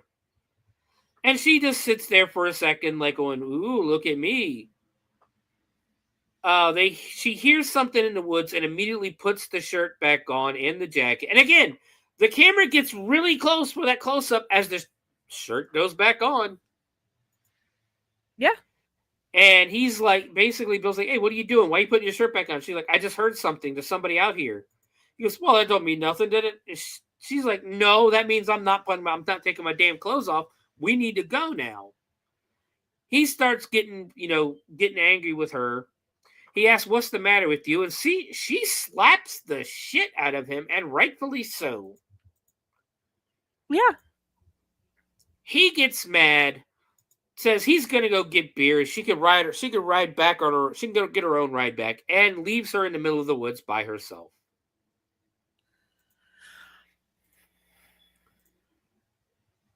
They cut back to the garage, and Robbie and the girl are at the front of the line, and they immediately break haunt etiquette. Haunt etiquette says if you know somebody who's working in the haunt, you don't call them by their name. I don't care how long you've known them. I don't care if they're your family. You never, ever, ever, ever call somebody who's acting in a haunt by their real name. So the kids go in the garage, and they do the whole thing with like, oh, look, eyeballs. Ooh, that feels like spaghetti. They clap their hands. The witch starts going off again. So he puts his hand into the intestine or the eyeballs. And he's like, these feel fake. He puts his head in there. And Pumpkin Man is in the garage all of a sudden. Apparently Pumpkin Man can teleport. Yes. He is a grabbed supernatural entity. Pumpkin Man grabs Robbie's hand and him and the girl go running, screaming out of the haunt. The mom thinks the kids maybe the kids wrecked something. You need to go in there and check it out. So Dad goes inside. Mom's still sitting there with her creepy ass eyes. We cut to Robbie and the girl, and Robbie's like, "No, that was fucking Pumpkin Man." She's like, "Okay, do you want to go home now?" He's like, "No, fuck that. I want candy." And they keep going trick or treating. Spoiler alert: I believe this is the last time we see Robbie and that girl.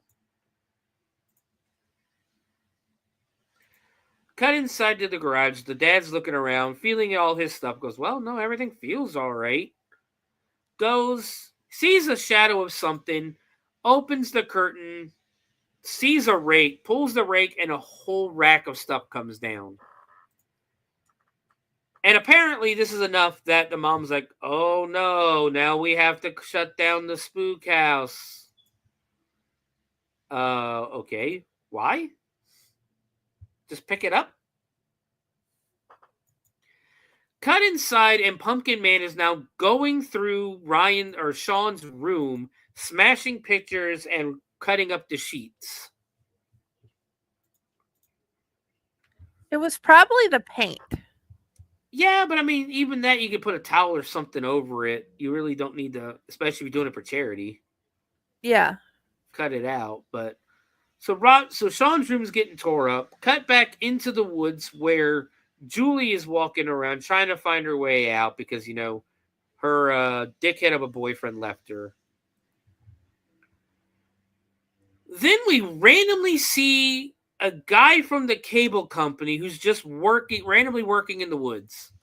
This is the first time we've seen this guy the whole time. And he's just doing random work, writing stuff down. And we see Pumpkin Man, again, 6 feet from this guy.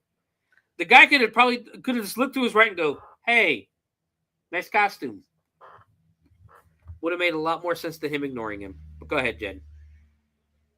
He was in the kid's bedroom. Now he's over there. And I still say it's got to be supernatural entity. Yeah, he can teleport. It's totally believable. I was wrong. We cut back to Robbie and the girl. They're walking, they're walking around. She wants to go home. He's like, no, we're going to go down here. That's where the Pumpkin Man lives. And then we hear Pumpkin Man growling. Robbie says, is this somebody trying to scare us? They walk for a little bit longer. And again, they're still hearing the Pumpkin Man growl. Ryan goes, is that you? Or Robbie goes, is that you, Sean Kelly, you wuss? The growling continues. Then we just cut over to Julie, who is walking out of the woods and sees Robbie and the girl. Bill comes flying out of the woods on his motorcycle, scares the kids. They drop their candy and go running. And Julie basically is like, why did you do that? You're kind of a dick for that.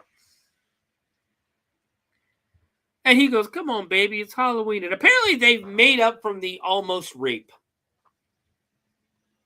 She has forgiven him.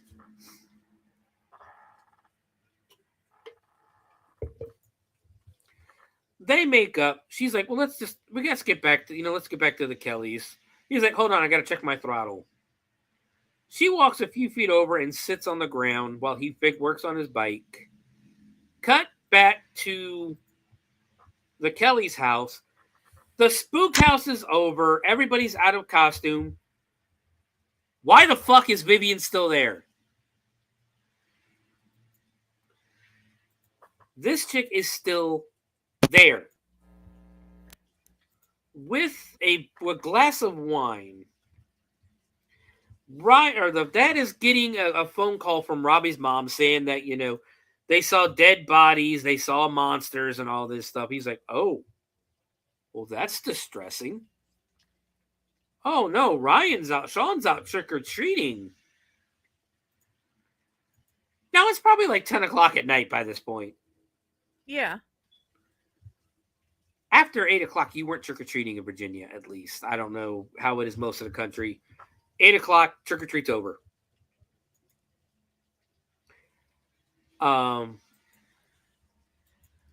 Vivian asks, is something wrong? Yeah, you're still in my house, lady. But he tells me, a couple of the neighborhood kids said they saw some dead bodies in this. And I better go track down Sean. Cut back to Bill and Julie. Bill says he heard something. Julie's on the ground going, why am I dating this asshole? Bill gets up to go check because he swears he heard something. She's ready to go the fuck home. Yeah. Bill walks into the woods looking around. Decides to light a cigarette. Pumpkin Man shows up. Bill goes, nice costume, butthead. You're scaring my girlfriend. Now get the hell out of here. Pumpkin Man just raises his scythe.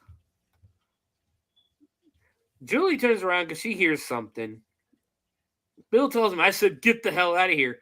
He throws his cigarette at Pumpkin Man. Pumpkin Man raises the scythe and essentially chops his head off, and it goes rolling and hits Julie in the legs. Yeah. Julie starts freaking out because she's holding her boyfriend's leg. Looks up, and there's Pumpkin Man. She freaks out, goes running, finds the cable guy, says, no, we need to get the fuck out of here. He's like, huh? What? Who? Get in the car! Get us out of here! He's like, hold on, I don't even know who the fuck you are. Why are you in my... He tells her to calm down. There's nothing out there. She screams as the scythe comes around his throat and slits his neck. Cable guy's dead. She's freaking the hell out. Climbs out the other side of the truck as Pumpkin Man is just sitting there watching her. Then we cut... Do you have something to say? She's in the truck. Shut the doors and go. No, in her defense, Pumpkin Man is hanging in the driver's side of the truck, but does nothing. We then cut to the creepy ass motherfucker from the beginning of the movie, walking his dog. What's the matter, Roscoe? You hear the boogeyman? Ha ha ha! Dude, stop fucking laughing. You're not even dressed as the Phantom of the Opera anymore.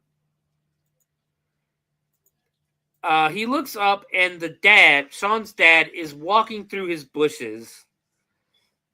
And the guy asks David, you nearly scared me to death.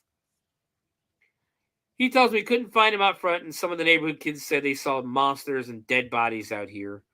Have you seen Sean? He tells me he was back a couple hours ago. Does the laugh again. Like, dude. Like, he goes, he was with Carolyn this evening. I scared the hell out of them. They say where they were going? It's Halloween, David. I figured they're out looking for candy. Ha ha ha.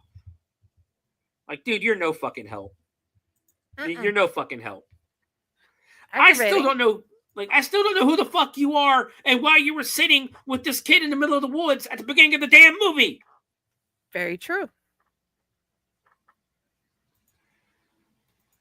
We cut to Sean and Catherine, who decide, it's time to go. Or it's time to go back. Because the last person who was handing out trick-or-treats gave him a bottle of juice. Mom is now in the bedroom with the broken picture frame, the cut-up sheets, and is like, uh-oh, something's not right here. In the living room, Vivian is still pointing at the picture of the wizard.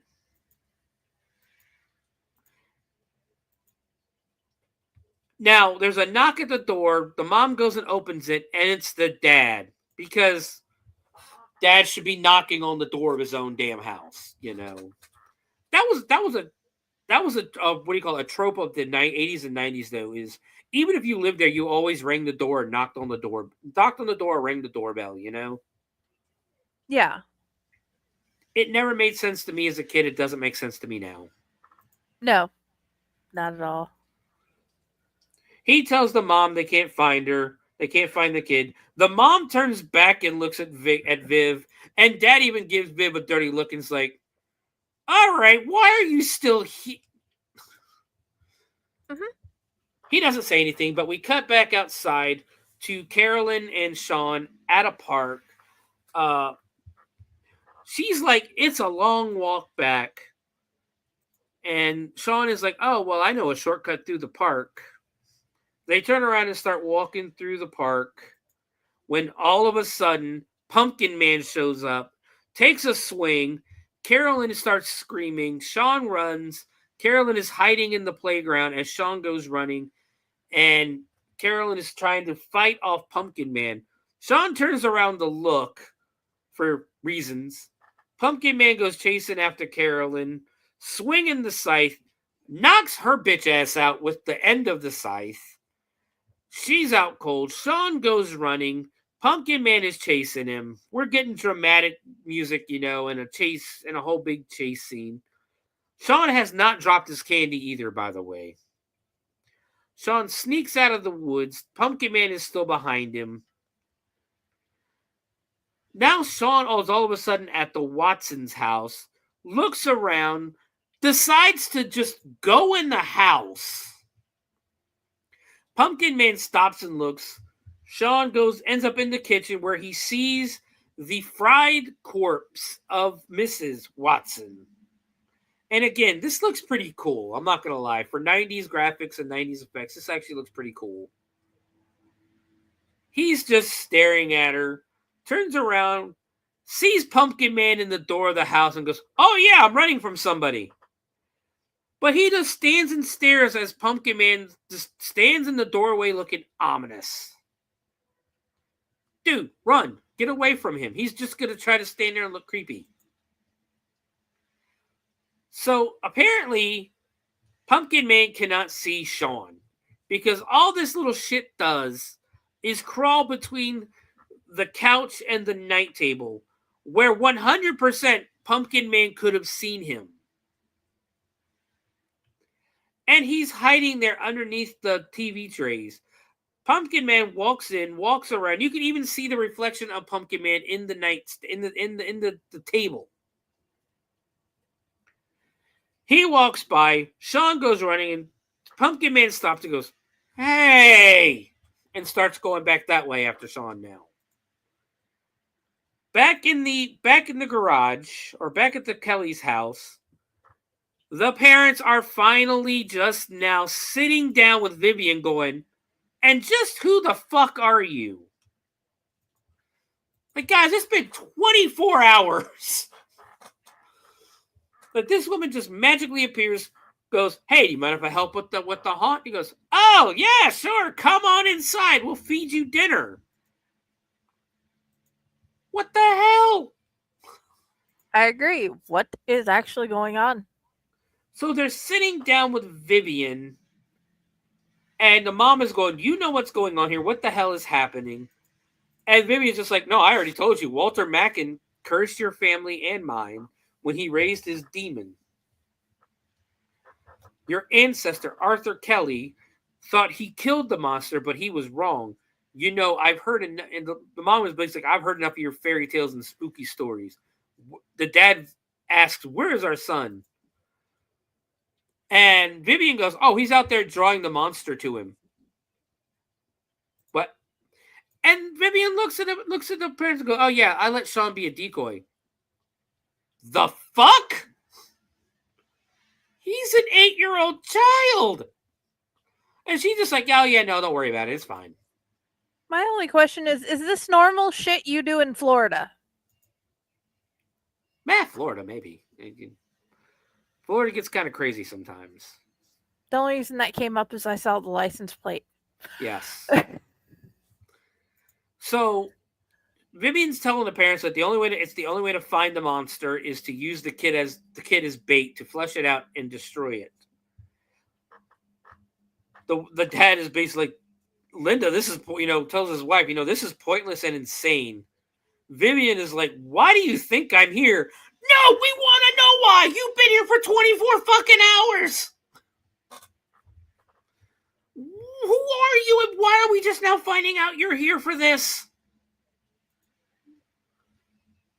And you see the dad is, and Vivian's like, I'm hunting this demon. A family prophecy says that only the 5th male descendant after Arthur Kelly can destroy this creature. That would be Sean. Vivian says she knew the demon would rise again and seek out the 5th son after Arthur. And it has to kill Sean before Sean kills it. So why are we sitting in the kitchen and not running around trying to find Sean? The mom is like, you fucking, just shaking her head like, I knew it. I knew it. I said something earlier about this. This piece of shit behind me ignored me. This is not normal. Cut back outside to Sean running away from Pumpkin Man. He sneaks under a bush. And again, apparently Pumpkin Man didn't see him. Or did he? Because Pumpkin Man comes around the bush. Sean trips and falls. He misses with the scythe. Because apparently Pumpkin Man's eyes aren't very good either. Still chasing him through the driveway and that. Back inside, Mom and Dad are still not going out to look for Sean. We're not panicking yet. Dad is basically like, you know what, I should go back out and look for him because there's still a few houses I might have missed. And the mom's like, you fucking idiot, call the police. Vivian tells him that the police can't help you. They're powerless against the demon. And finally, Dad gets some balls and goes, Vivian, shut the hell up. I'm not paraphrasing. That's what he says. He tells Vivian to shut the hell up and walks away. The mom gets up mad and walks away into the living room.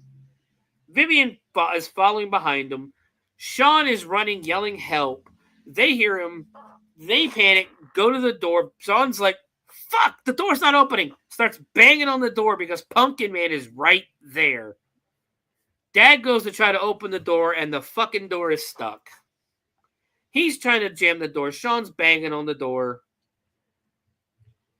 We're grabbing, all of a sudden, the camera goes really fast, like Pumpkin Man's running at him. You see Sean's hand on the door go like this, and some red liquid hit the door.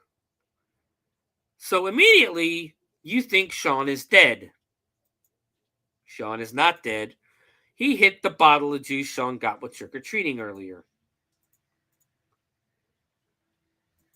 Vivian tells him that, hey, Sean's not dead, it's just juice. And that the mom asks where the son is, and Dad basically says, you're wasting your time asking her. She has no idea. Vivian goes, you're wrong. I'll help you find Sean, but you're going to need to do exactly what I'm telling you. Okay, honey, let's go with the stranger we just met 24 hours ago to rescue our son from the murderous pumpkin guy. Back in the Ford Escort, they end up where Bill's motorcycle is parked. Or Jim. I keep calling him Bill. His name is Jim. They find Jim's head. Linda starts screaming. Vivian just looks down and goes, yep, that happened. Vivian all of a sudden decides she knows where Pumpkin Man is going. As he's pushing the kid, he's pushing Sean. She pulls out this wood out of her trunk, tells him to get the hammer and nails. They're going to build a cross out of ash wood.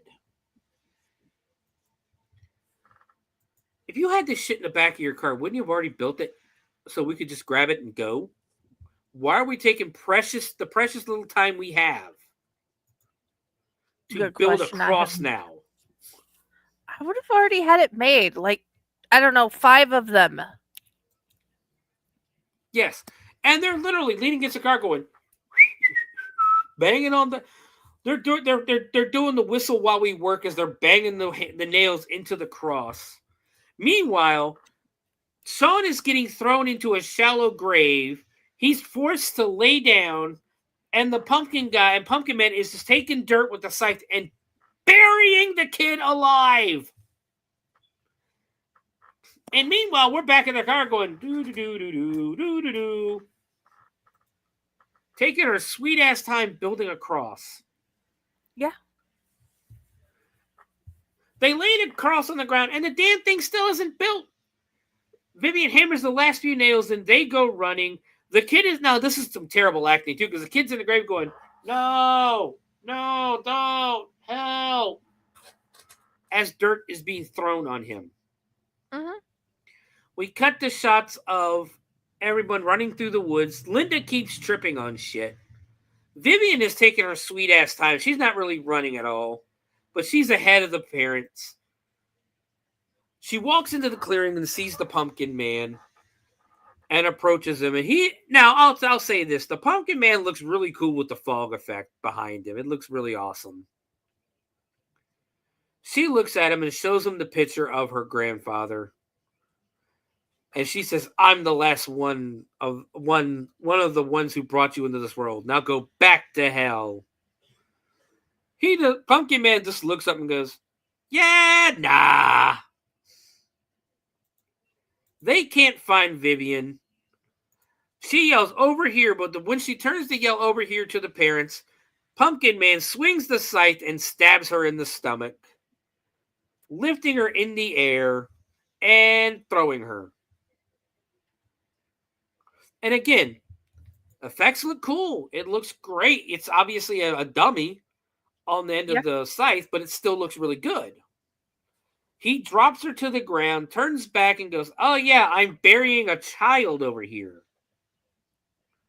There's flashbacks of Arthur, slamming the lid shut, all that stuff. Of everything Arthur was doing. The parents finally get into the clearing. Pumpkin Man looks over.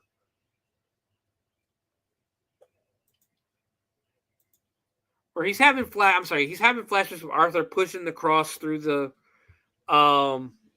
grave. The parents get to the clearing. Pumpkin Man turns around. The dad shows him the cross.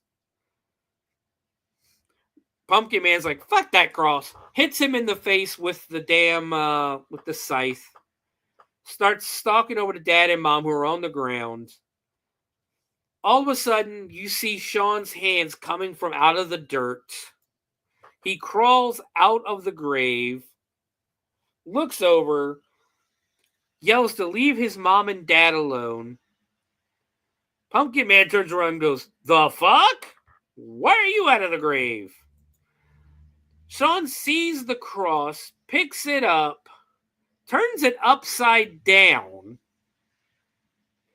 and is just holding it there. Dad runs over, tackles Pumpkin Man, and stabs him through the heart with the cross, killing the pumpkin demon.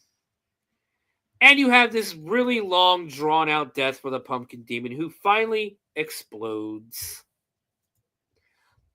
into a just fire, really. And it looks cool. Mom and Dad hug Sean. They want to go home, but Sean says we have to do something first. And they lay the scythe back at the grave of Arthur Kelly with some flowers. It's all nice. Because all of a sudden it's dawn, by the way, too.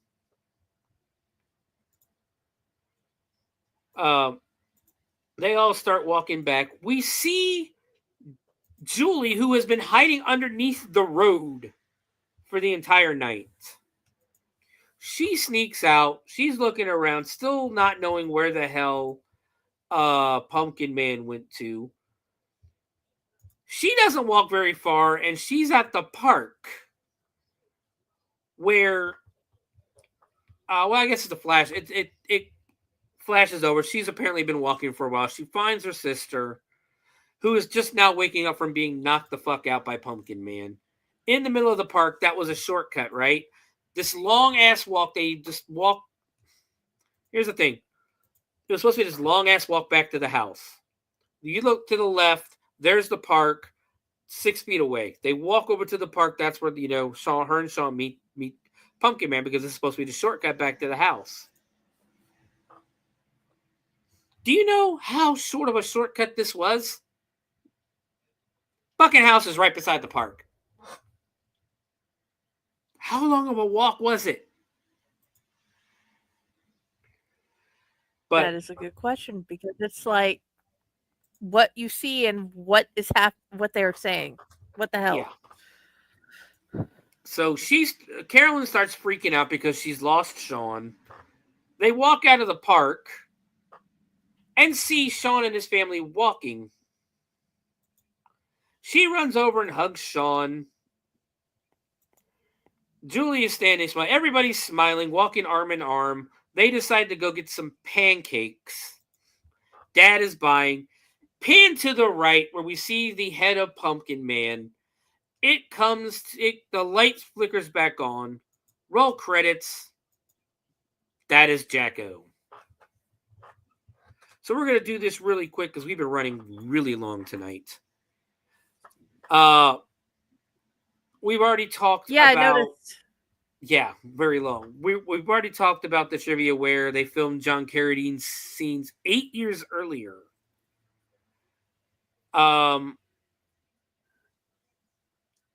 He's not the only one because apparently this is the final film role for Cameron Mitchell, who played Dr. Cadaver, because this film was not released until over a year after he died as well. Yeah. Linnea Quigley only worked on this film for 3 days. All her stuff, the nude scene, the stuff with Sean, was all filmed in 3 days. That explains the terrible acting. And the fact that nude scene, they probably did that nude scene 100 times because the director's like, yeah, let's do it again. The film's pre-production started in late 93, but not released until October of 1995. In 1999, Femme Fatale magazine called Linnea Quigley's nude shower scene in this film her most gratuitous ever. It was pretty, It was pretty gratuitous. The opening scene with Sims talking about Mr. Jack the Pumpkin Man was filmed after principal shooting for the movie had wrapped. That makes it even more infuriating that they never said why. Why was this guy in the middle of the woods with his neighbor's kid telling him this terrifying story of Pumpkin Man?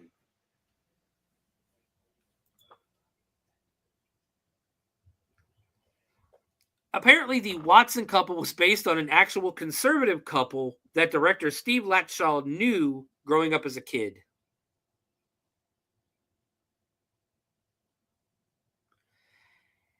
And let's see, we'll cut the trivia short there. I'm going to see. It was all filmed at 1764 Water Beach Court in Apopka, Florida. Trying to see, there is no information on IMDb about the budget or anything. But Jen, again, we've been running a long time. What are your final thoughts on Jacko? My final thoughts is, no, it was not the worst movie that I've seen. And I've tried 3 times, and it took me about 3 times to fully watch it because I kept getting bored. And I just kept getting bored. I would probably give it 7 jack-o'-lanterns because it was not as bad as some of the movies I've seen on these 2 shows. We only do 5. Okay. Oh yeah, 5. So I'll give it a 3. Sorry, like I said, it's getting mixed. I'd give it a 3 because you can finish your thought. 3 because it was not the worst, but also they could have made sense. Yeah. And that's my only real problem with this movie is it doesn't make sense at all. Like any parent, I don't care how bad of a parent you are, is still going to look at Vivian and go, "Who the fuck are you? Why are you still here 24 hours later? You said you were going to help with the spook house. Dude, the spook house has been over for like 3 hours now. Why are you still in my house? Who are you? Why is my kid sitting in your lap?" Uh-huh. And again, we go back to the beginning of the movie. Why is this guy at a campfire with a kid that is not his or he's related to, telling him spooky ass stories in the middle of the night? Good question. No. No idea. But I'm not going to lie, I kind of enjoyed the movie. It is that right amount of cheesiness and campiness to make it fun. And it's something that I know that if I was 17 when I was 17 when this movie came out, I would have watched it during Halloween and I would have enjoyed it. I would have had a fun time watching it. With that being said, I can't go over 3.5 stars just because of how little sense this movie makes. Will I watch it again? Probably. I could probably watch this again. That's really where it comes down to is 3.5 pumpkins because I could watch this again and still probably have a lot of fun. You know, the Linnea Quigley shower scene doesn't hurt. But no, it does not hurt. It does not very hurt sexy scene. Linnea Quigley was a very attractive woman back in the 80s and 90s. And it's just always fun to see her. And this is right after she did Vice Squad 2. She wasn't naked in Vice Squad. At least I don't remember her being naked in Vice Squad. But it's just, like I said, it was a fun movie for me to watch. It doesn't make sense. Does it make you angry because of how little sense it does make? Yeah. Is the acting great? No, the acting's fucking terrible. The acting is terrible. The writing is pretty bad, but it's still a fun one of those movies that, I could put this in my Halloween bag, of movies to watch. But Jen, it's getting late. I know you got a show here in less than an hour. I apologize for going so late. Yeah, that's why I'm sending links now. Yeah, sorry. But where can they find you at? I will be back here on Owlite and Fakor again, both channels, because Patty has given me permission to put both shows on the Fakor. And we will be doing scary stories with her and whoever else I can drum up. And you are definitely welcome to come tell more of stories about your ghosts as you were growing up or anything else. Very good. Later tonight. Good. And then Monday, we will be having Tomb of the Terrible with Sharkbait. And I'm going to watch that Sunday with my wonderful husband, like normal. And we are going to find out what our group of people thinks about that movie. And us, too. Very good. Very good. I can't remember if I watched that or not. I'll have to take a look at it. No idea. But as always, you can find me at the Bloody Binge Movie Show on YouTube, Facebook, and X. You can find me at Sewer Dweller on TikTok. I'm sorry. I do make weekly TikToks advertising the show. I've got some other stuff that I'm going to start working on. Hopefully some fun TikToks and some informative TikToks on historical and haunted stuff in the area. And other stuff I've got going on, hopefully. You can also find me, Sewer Dweller 78 on Twitch. I don't get on very often. I'm hoping to change that, but all of that good stuff. And then, of course, right here on the Owlite Network every Friday. Next week, Mother's Day weekend, Jen, again, you're more than welcome to join. We are watching Big Bad Mama, 1976 kind of action comedy cult movie starring Angie Dickinson and William Shatner. Ooh. That one shook the house. Yes, it is a gangster. It is a gang. I know it is. It is definitely a gangster movie, but I think it's a comedy. I love those. This is like 19, like I said, it came out in 1976 before I was even born. The week after that, let me bring this up real quick because I believe the week after that is the 16th. We're going to be watching Amityville Ripper on the 23rd. 23rd is Memorial Day weekend. Dude, we are 3 weeks away from Memorial Day. Memorial Day weekend, we are going to the beach and we are going to watch Broken Lizards Club Dread. And then from there on the 30th, the final day of May, the final day of school, we are watching Rock and Roll High School Forever, starring Corey Feldman. And then, of course, we're going to come to June, And in June, we have 3 movies in June because 1 week in June I will not be in town. For June, we have on June 6th, we're watching Night of the Axe. That is a more recent movie that I found. No show on the 13th.